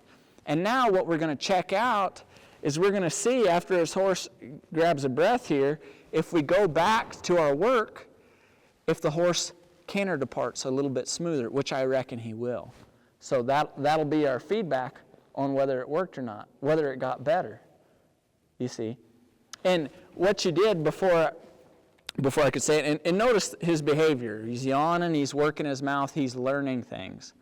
If you're working on your horse and you're not getting those behaviors, you need to adjust your methods a little bit, because that is how horses tell us they're understanding things. That's a cascade of hormones being released, and I don't think you can call that an unhappy horse. So very important things.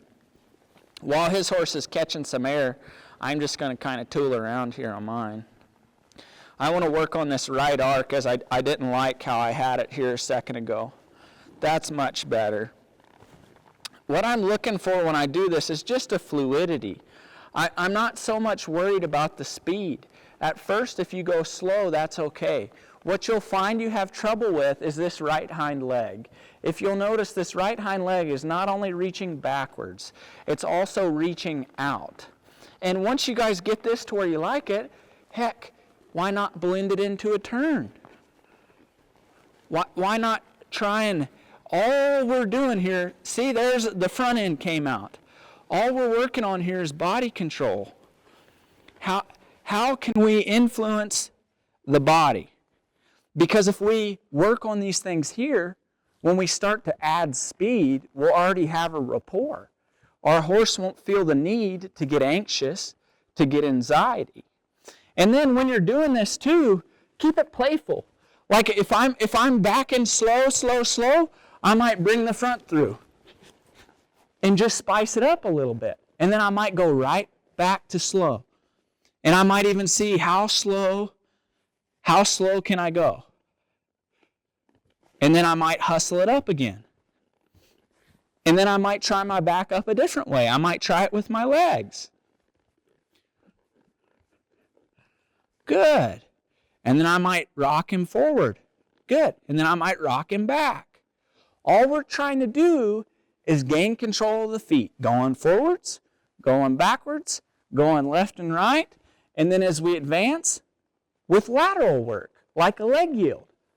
But we don't start with this. That's why we're covering the straight parts.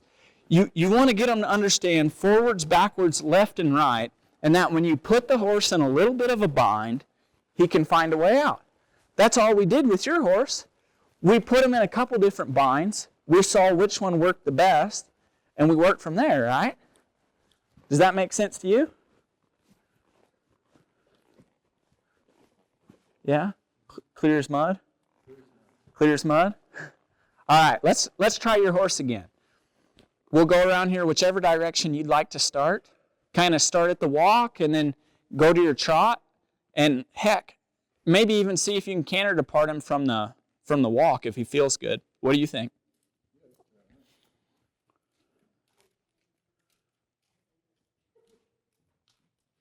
Okay, so Luke's coming around. He's getting his horse kind of livened up. Now, Luke's going to bring his horse down to the walk. Down to the walk. He's going to kind of bridle him up. And then he's just going to take off into the lope. Go. Yep. Shorter, less strides. I dig it. It wasn't a perfect canter depart, but it was a lot closer than what we had. Now come back down to the walk. To the walk. To the walk. There we go. And now just walk a circle to the inside and switch directions with power, with power. There you go. See, I want Luke to maintain that strong forward walk because that's what we're going to need to lope him out here. Now to the walk. All right, Luke. Now I want you to envision those hind feet. You're walking those hind feet up under because that's the motor. That's the power. See how your horse was getting forward there? Just you doing that. Okay, so come around here and do it for the camera and do a nice canter depart. Okay, walk, walk. Now see, Luke's thinking about these hind feet. The hind feet's where the power is. To start the left lead, okay, let's talk about that. Luke got the right lead, and there's a very, very specific reason. If you can rewind and watch that, I would advise it. When he went to lope, he sat forward, he dropped his left hand and weighted the front left shoulder, which made it very difficult for the horse to take the left lead. Do you recall? Can you feel that now that I said it? Well, no, don't drop it forward. Yeah, lift up if need be. Now ride. Left lead, canter depart, just right. Cool. So you see how important it is where you are with the horse and how it affects it. That was the best canter depart you had. But you were thinking about something different. Before you were just thinking about getting him loping. Now you were thinking about creeping those hind feet up. What foot initiates the left lead? Yes, sir. Yeah. And when you were over here, you made it hard for that back right foot to reach under when you missed the lead. And then you made the changes and you fixed it.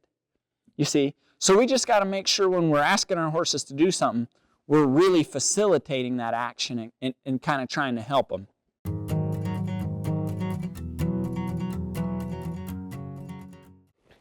Okay, so we want to work the pro cutter, right? But I'm not going to start at the pro cutter. I'm going to start working my horse over here. Because what has kind of been the theme of this video? The horse is looking for peace. So what I'll do is I'll give him some work out here. I'll let him work at some things. And I'll kind of work on my flexions and work on my hindquarters. All that stuff is good. I need to work on it anyways. And then I'm going to approach this flag and I'm going to allow my horse to wait. This is how I'll start it for the first time. And then I'll let my horse kind of see this and show him what it is. And I'll give him some reprieve, a break. And then I'll real blatantly, I'll leave the flag. And I'll go right back to work. So what I just did was I showed him, okay, he doesn't know what the flag is, but there's peace over there. You're not getting bothered. And now what I'm going to do, as I come around this corner, I'm going to have the flag leave away from me.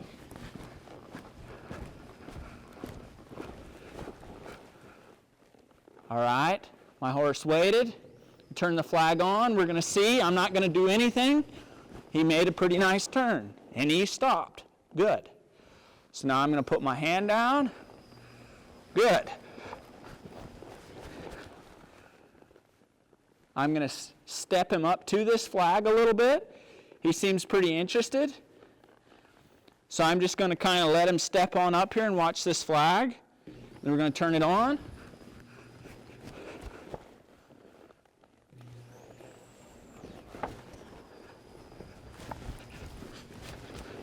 Good.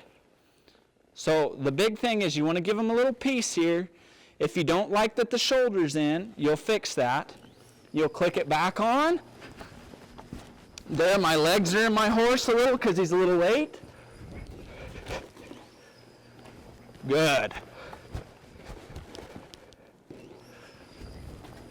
Just right. So that'll all come as you're going through here. You don't have to work them on this too many times for them to figure out. It's not about holding them on the ball. It's about showing them that if they'll stay with this thing, you're going to let them handle their business. And the thing about a horse that we don't always capitalize on is horses, they're a pretty proud animal. They like to succeed at things, and they like to do good. And if you'll actually give them the opportunity to handle some business and do it on their own, much like us, they'll kind of show you they can do it, and they'll be proud to do it. And they'll feel like they accomplished something. That's why people talk so much about giving a horse a job. But I'll start this one more time here. We'll see what my horse does. Good.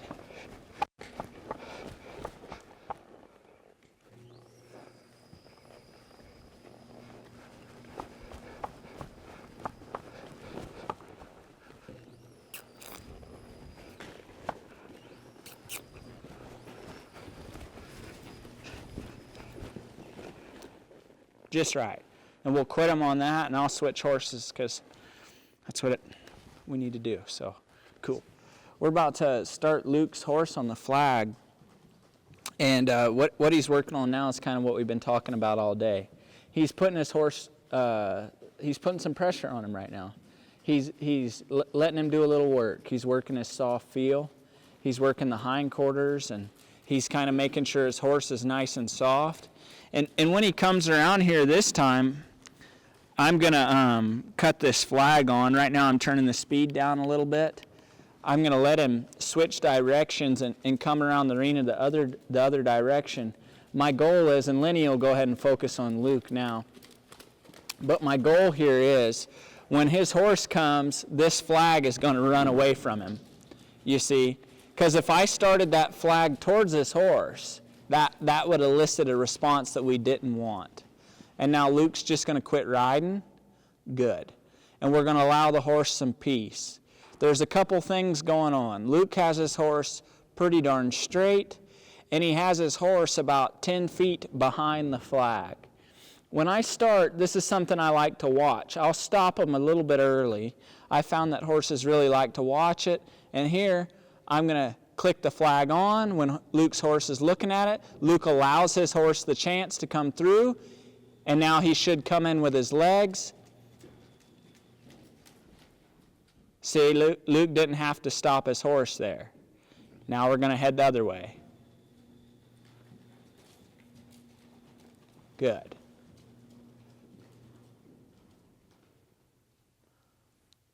Okay, so I'm going to kind of explain what I'm going to do so Luke's ready. This time I'm going to run the flag back, and I'm not going to stop it. I'm just going to take it back the other way. And here, what I want Luke to do is just turn his horse into it. I don't want him to worry about stopping. I want him to worry about being with the flag. This is where I see people make a lot of work for themselves.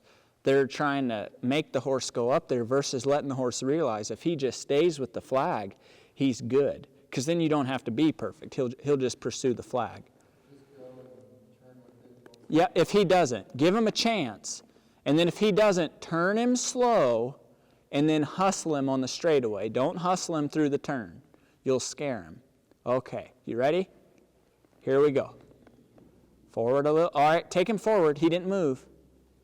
Good. All right, here we go. A little bit of legs till he gets right up there where you want him.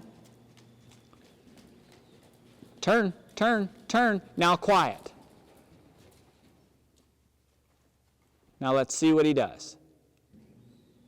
Legs, legs. Don't try and steer him so much to the flag. If he wants to leave, we'll let him leave and we'll work him. We won't try and hold him there, okay? All right, now Luke, I don't want you to do anything, okay? Don't do anything. Keep riding, keep riding. Pick up your soft feel. All right, this is exactly what I wanted to show you guys right here. This is the ticket. This is how you get it done. So now Luke is going to work his little horse. He's going to just work on stuff he needs to work on anyways. Maybe come down to the trot so you don't use him up and roll the hindquarters, but don't take the pressure off of him, okay? You just work here let's work for at least a minute. All right, and now maybe head the other direction and come work here around my horse. Oh, see, he looked at that flag coming around there. Good. Now bridle him up, and now just listen to me before you do it. You're going to bridle him up, and then you're going to offer that flag up to him at just the right time. You're going to come around here, maybe to the right, and you're going to bridle him up, and then you're going to try and let him quit right next to that flag, right? Like, now quit riding. Good. Okay, so we just fixed what the horse was telling us he needed help with. Luke was trying to say, oh, horse, I'll kind of show you and hold you here. That's all good. But I know Luke, and I know what we need to do to get this to work is I need to get the horse worried about the ball to where he wants to be there. So what we did versus making it happen, we're setting it up and letting it happen. The horse showed us that, hey, I don't know that I'm supposed to stop with the ball. So what we did is I said, hey, Luke, whenever he passes that ball, You just put a little pressure on him. You just get him a little bit more busy. And we did that until the horse improved, got a little softer. And then where did we give him peace? With the ball, right? You see, that's what I was talking about. People will try and force the horse to the cow. And that'll almost take the cow out of the horse. So we're going to start it up, and we're just going to see what the horse does. If the horse is late, Luke will come in with his legs, but he's going to give old Yellowbird a chance here. Legs, legs, legs, legs, peace. Peace. Carry on. As soon as he goes by it, you ought to be picking up that soft feel. The timing of that, don't do too much and get him worried. Bring him down, you're in the left lead. Up into the right lead. Up into the right lead. There you go, soft feel, keep that shoulder up. Just right.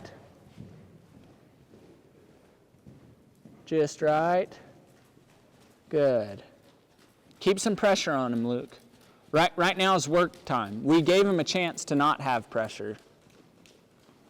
Okay, now make you a big circle coming around the arena, and when you get in the corner, I'm going to have that flag take off.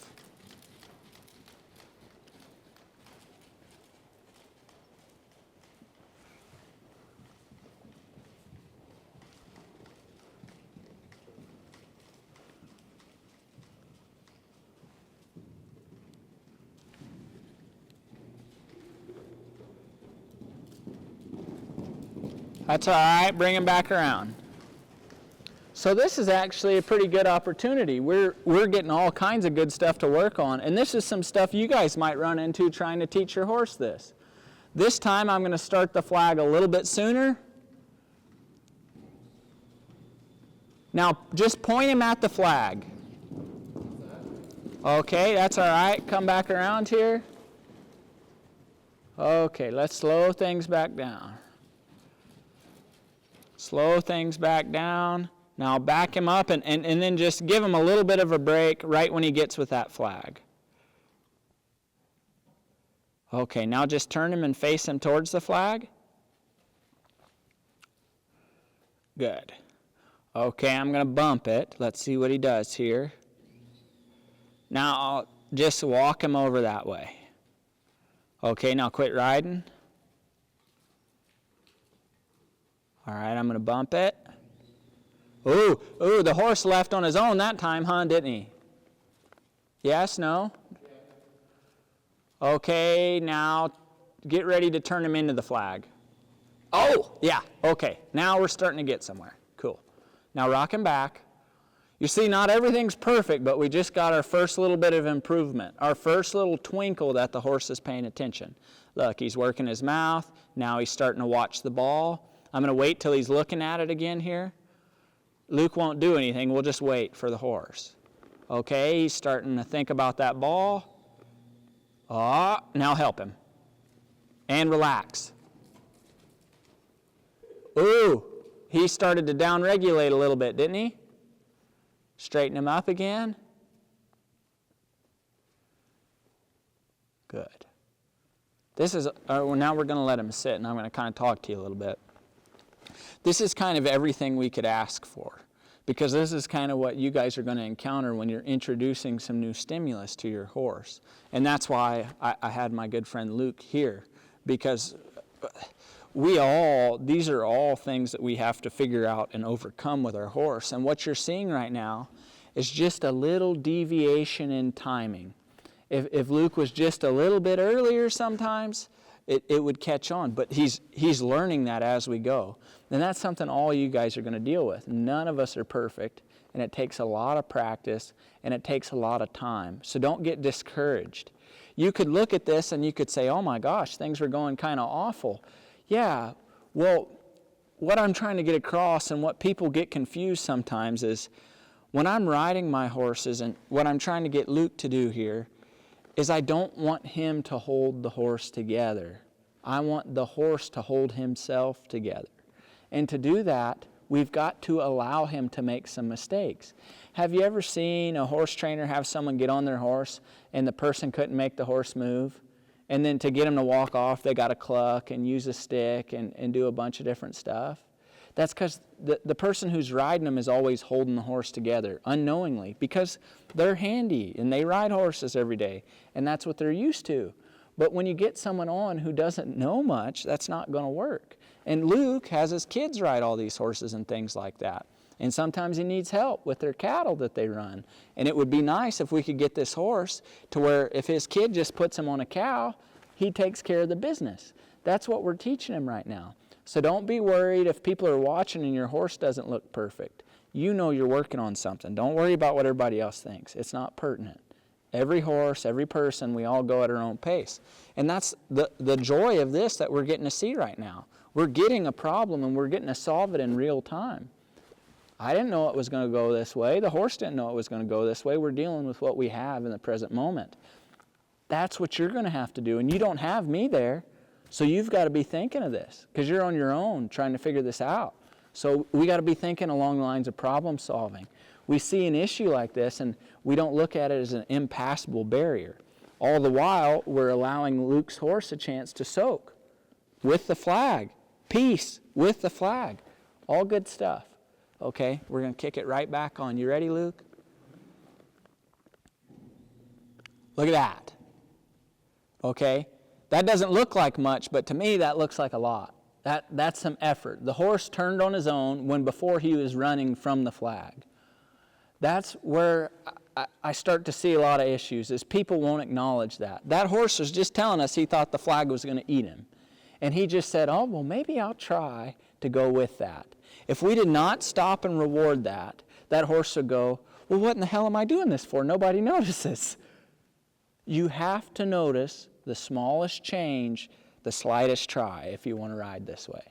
Because otherwise, it's like when you're talking and someone talks over you. It happens to me all the time. And I usually don't say anything about it. I just kind of go along because that's who I am. But no one likes it. Same thing with your horse.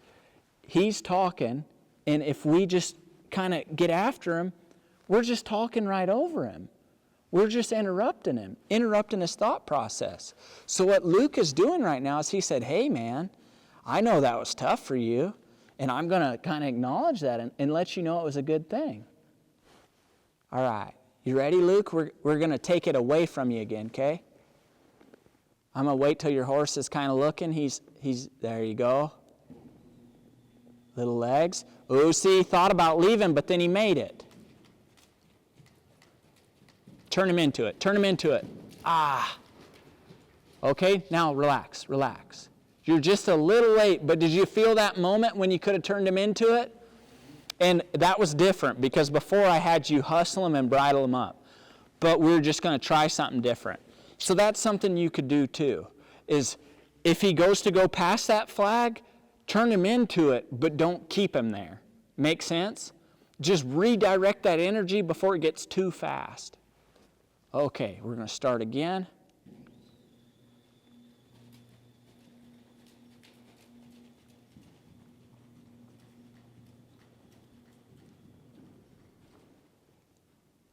All right, Luke.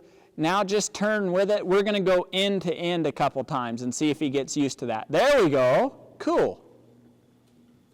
Yeah, much better.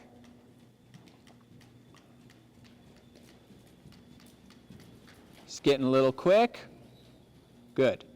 So I moved that right away to try and relieve some of that pressure. Did he lighten up when it moved away? Good. Yeah. See, you didn't even need your hand that time. Okay, so that's an important thing. All right, now quit riding, Luke. Yeah, okay, now let's see here. Ah, you're starting to think about it, huh?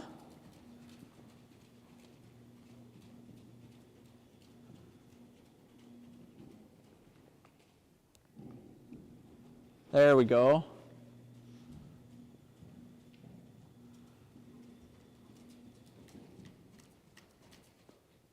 Rock him back to where you want him, to where you want him. Straighten him a little, straighten him, and then give him a break. So you're going to start at different places with all your horses. You might start like this, where your horse is running from the flag, and you work from there.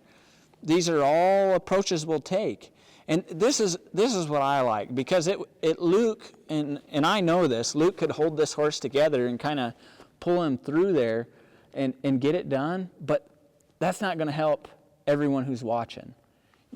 You need to understand what you're going to encounter, because when you go to do some of this, or you go to work on crossing the bridge, or that puddle that your horse is scared of, or the big rock, it's the same thing. There's an obstacle, pressure. We want our horse to, instead of running from that, embrace it, lean into it. It's much like the world today. Everybody likes to be comfortable, okay? So you quit pushing yourself. You quit getting out of your comfort zone. What does this lead to? You guys all know, complacency, a plateau. Next thing your norm is, you don't really get out and do much anything. It's the same thing with the horse. You do it in small bits. When you start exercising and stuff, you don't go run a marathon right away. It usually doesn't work well. So don't expect your horse to do that. If he's frightened of something and he gets a little bit better, acknowledge it. Reward that behavior. And I hope that kind of gave you guys an example of this. Maybe we'll turn this flag on one more time, and then we'll give the little yellow horse a break. He's watching it pretty good, so we'll have it leave. There, he woke up. Let's see what we got here. Going to turn it. And energy, and slack the energy off. Good. So there's quite a few changes with that time too. When I turned the flag on, that was the first time the horse did not move away from the flag. And look at that. He drew through there, albeit not with a lot of impulsion, but no longer with fear. So we're going to stop, and he looked at the flag. So just rub him, and we'll cut her off right there.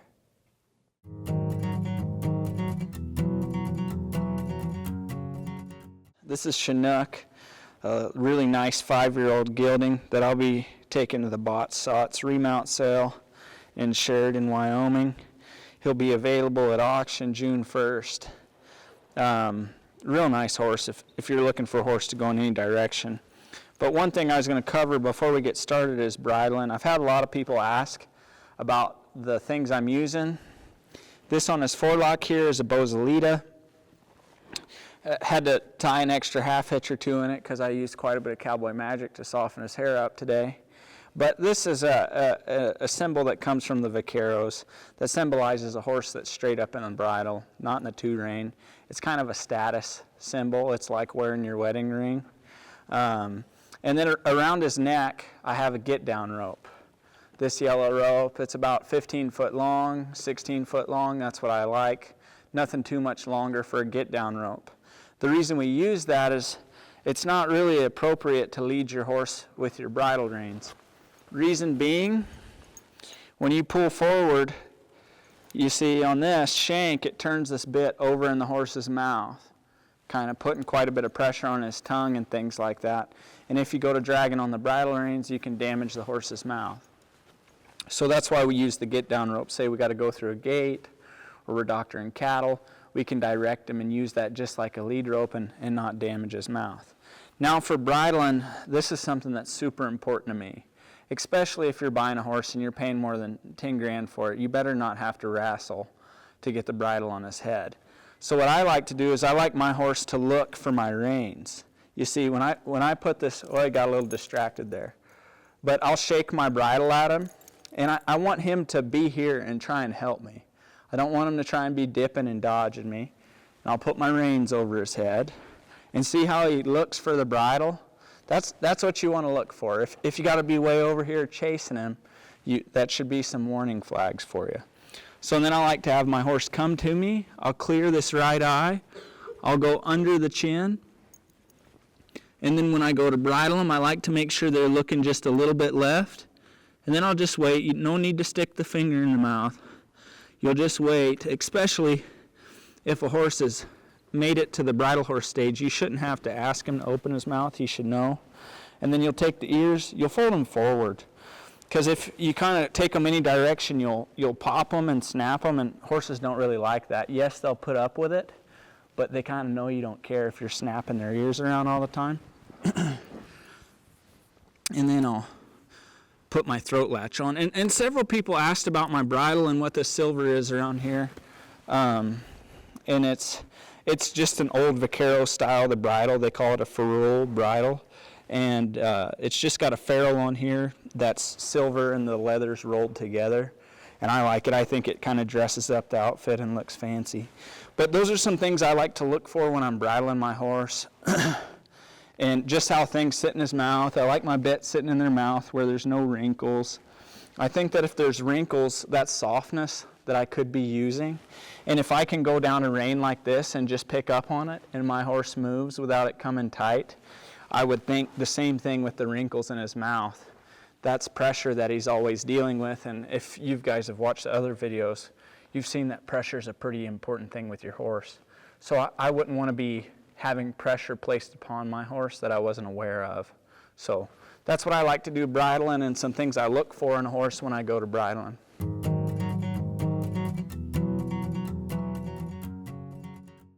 We're going to show you some leg aids. I've had a lot of questions about this, and especially on the lead changing video I just posted, people were like, oh, that's all great, but I need to know a little bit more about leg aids.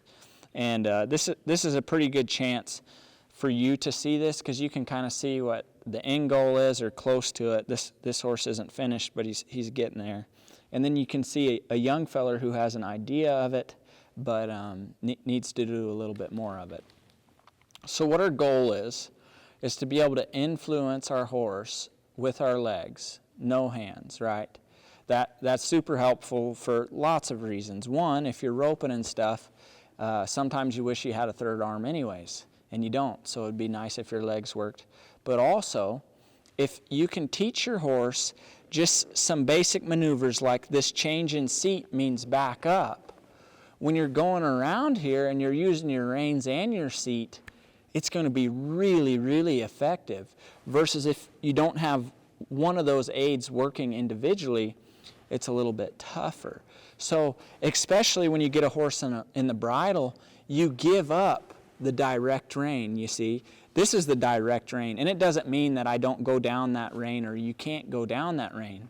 But the whole idea of a bridle horse is he works off the indirect rein. When you pick up the indirect rein, he looks away from it. If I'm going to the left, this is the indirect rein. If I'm going to the right, the opposing rein is the indirect rein. So a good way to help you with that when you relinquish the direct rein is to have your leg aids working. So kind of see how they all tie together. Now how we're going to start is with our right leg. I'll just tighten my calf up here, and you see how it influences my horse's flexion. When you're getting started, that is what you'll release for. You might not even get as much flexion as my horse just gave. You might just get a little look. Then when I say release, I mean relax your leg. Just like I was talking about in the earlier video, maybe you didn't see it, it's going to be super important. When you're sitting here, when you're not doing anything, have your legs relaxed. I ought to be able to come by and pick up on your leg and it ought to move. It shouldn't be heavy. That way, when you actually go to use your leg, your horse is like, oh, okay, yeah, he's changing some things. Versus if your legs are always stiff, it's like having the radio turned up real loud. So, if you want to get the hindquarters to roll, you'll tighten this calf, and I'm going to kind of exaggerate it for you, you see? And then when the hindquarters come through, I'll release. Now you're in a great position to see the other side. Left side, calf tightens, flexion comes, and then the feet. And then I can take my right leg forward and bring the front quarters through. You see where my right leg is directing these front quarters? That's for the front, just slightly forward. It's minute changes, it's subtleties. Okay, so we've got to be pretty aware of that. And now I'll show you the other direction, and then we'll work on it with Luke a little bit here. So I want to roll the hindquarters, right? Roll the hindquarters. I want them to get a little bit better, and then I'll bring the front quarters through. No hands, just your legs, you see. And no spur. There's no spur in this horse. Maybe Lenny can zoom in and show you that. If you're using your spur, what you'll find is the horse will not look through the turn. He'll look at your leg. What you got? Okay, so I'll show you now that Lenny's zoomed in. I'm going to roll the hindquarters to the left. So watch my left leg tighten. See, as soon as it changes, my horse comes. And then there, my right calf tightens. Just my calf. It's not the bottom of my leg. There I'm going to do a little bit more. My horse came out of the turn.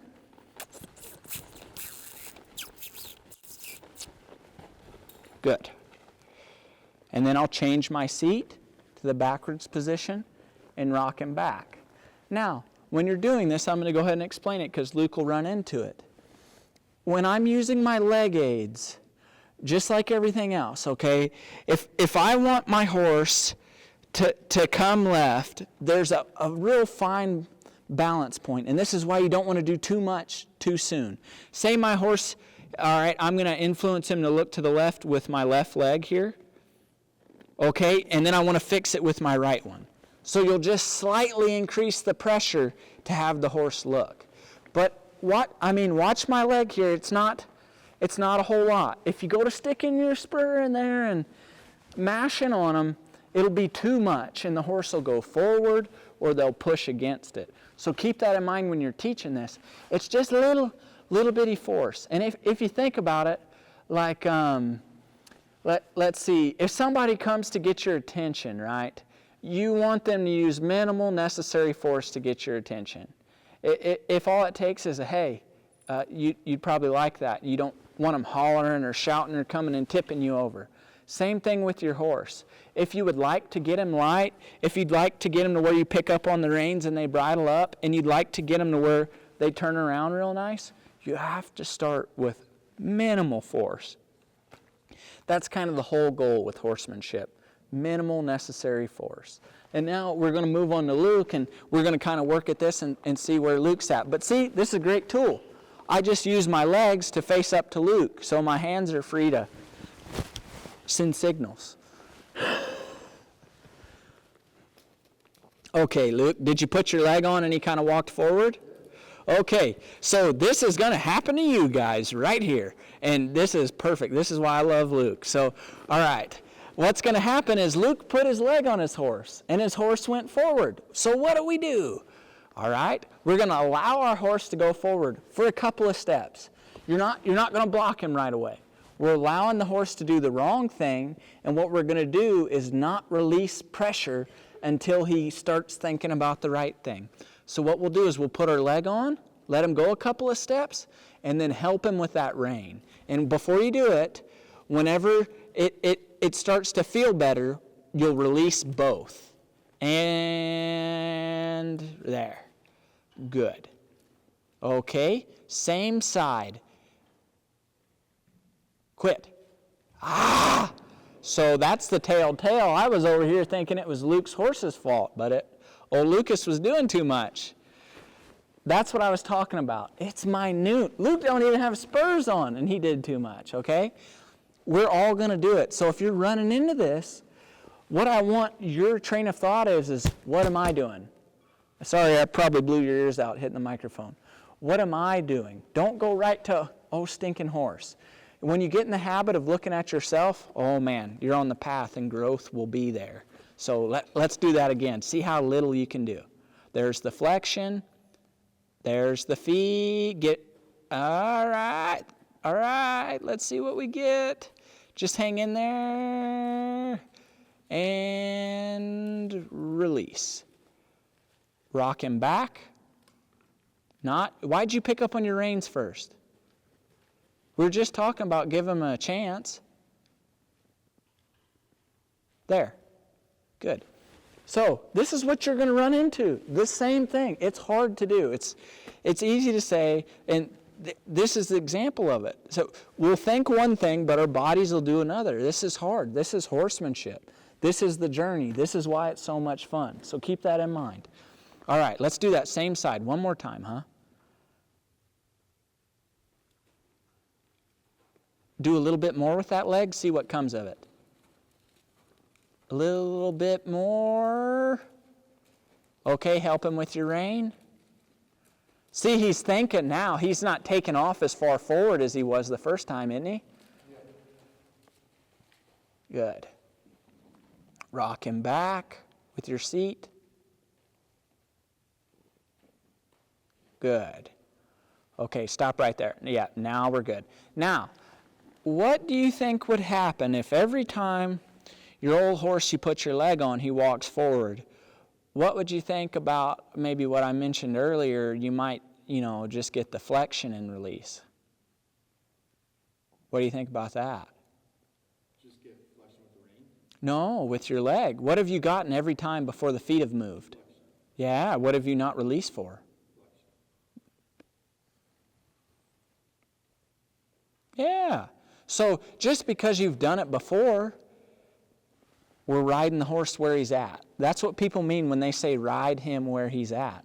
Sometimes he'll say, hey man, I don't quite know about that. And that's your chance to say, hey, I'll show you. And he'll like that. He'll appreciate that. All right? Now let's see what we get.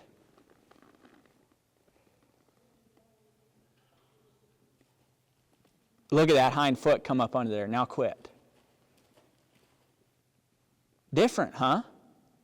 Cool. Now you're in the perfect spot. Let's work on the right side.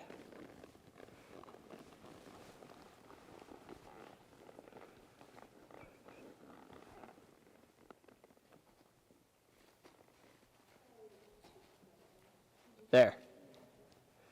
See, you're figuring it out though. Right now you're flirting on that teeter-totter. This is good. Okay, go ahead and finish up and then let's talk about that. All right, I'm going to have Luke turn his horse around here so you can see it. Don't hit his fetlock on the corner of that bridge. So, you guys didn't get to see it, but Luke's transition with his leg was pretty stark. Subtle. Make it subtle. Yeah, let's try it again. Now watch Luke's leg, his right leg. Now don't do more. Stay right there. See the difference? Yeah, where I was more like... Well, and you were kind of caveman-ing it. You were just kind of shoving your leg back there. We were just talking about how little can you do. And relax your legs. There you go. Now just give him a rub. He's doing good. You're doing good. Yeah, see, he says, I appreciate that. Okay, now we're going to do the left side. So if Lenny will focus in on Luke's left leg, I can't see it, but I'll be able to tell. There comes the flexion. The horse just thought about it. Look at that. That's the hindquarters first. You should have released for that. So what foot moved when you put your left leg on? the back leg. And then the right hind moved out, preparing for the left foot to come under. So we're breaking these pieces down. If the horse has the idea, smallest change, slightest try, that's what we reward. Okay, Luke's going to try the right side.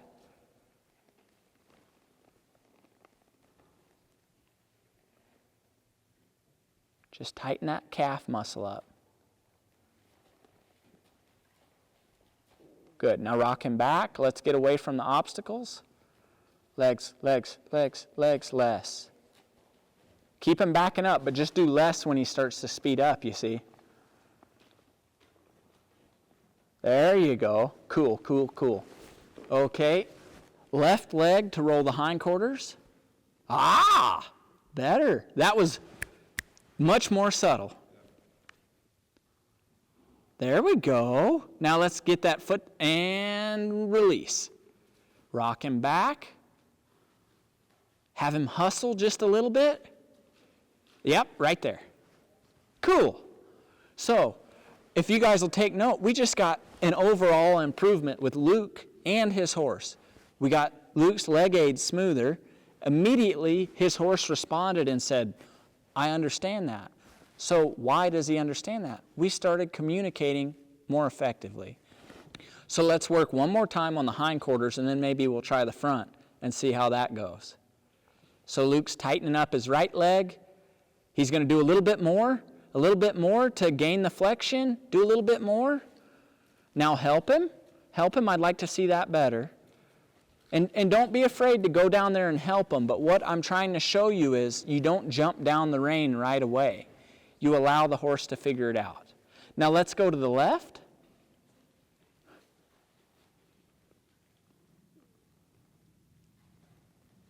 Okay, now open the door and try and bring the front through. Now his right leg is going to come in. Right leg, less. There you go. Right leg, less. Keep it active, but less. Right leg, quit. Good. So what I want you to look at is when the horse starts looking out of the turn, do just the ever slightest bit more. And then as soon as he looks in, you better slack up a little bit. That's what I'm saying when I say less and more. So that's what I was talking about like before you started, was if it doesn't work, I'll do just a little bit more to get him to look in. You know how I showed you that like on getting a horse to face up? Like if you got your horse going around the round corral and it is just blatantly ignoring you, looking away, you should be doing a little bit more. And then whenever that eye changes, the body changes just the slightest, you should be backing off. That's the prerequisite to hooking on. The horse doesn't just hook on. There's a lot of things that happen before that. And it's the same thing with the turn, because this is a big ask, asking a young horse to stay balanced on a turn and not pulling on his face. How many horses do you see that do that? Not a ton. So it's all about how accountable we hold them. All right, let's try with our right leg. Hindquarters first. Good. Now front quarters. Left leg comes in. Left leg. And help him. Show him the turn with the rein. Let's go ahead and fix this. We kind of got in a bad spot there. Just slow down. Just show him that turn. We haven't messed anything up yet. And quit. Good. Now back him up and kind of come out here to the middle so we got some room to work.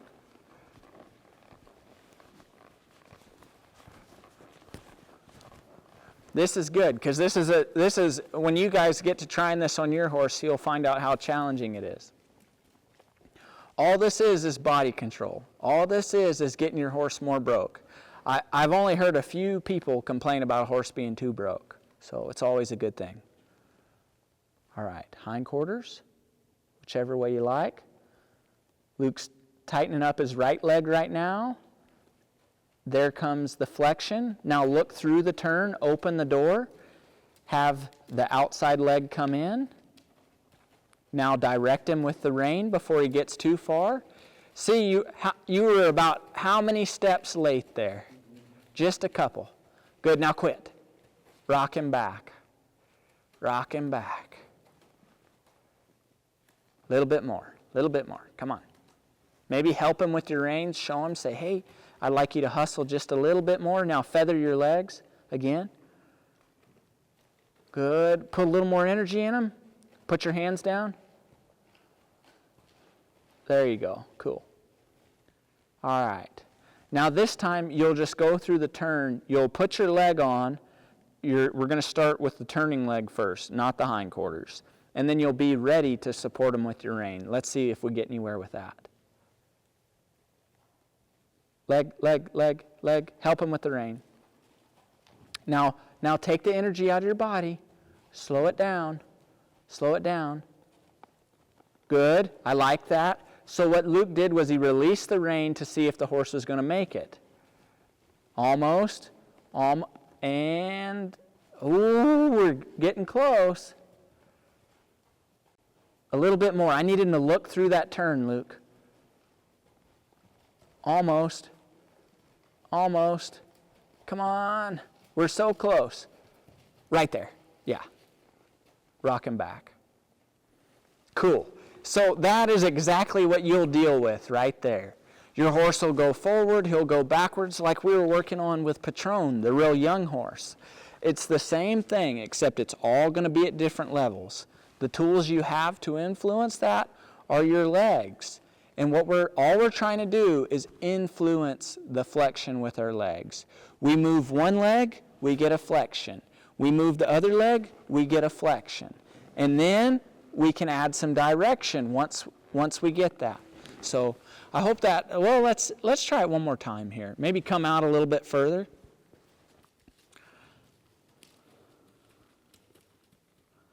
Now this time we're going to do the same thing, except Luke's going to do it with reins and no legs.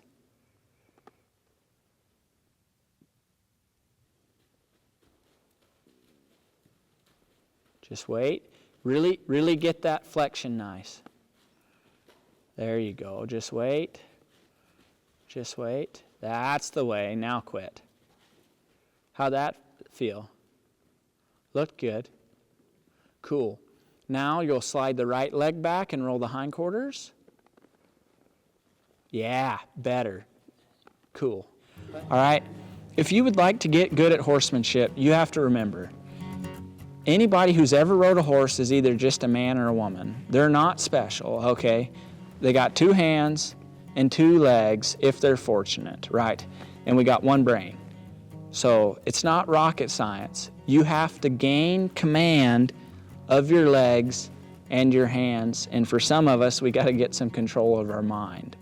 We all have the same amount of aids to use. We have to be careful with how we use them, okay? So that's what we're working on. We're just dialing it in. The more accountable we hold ourselves, the more accountable they'll hold themselves.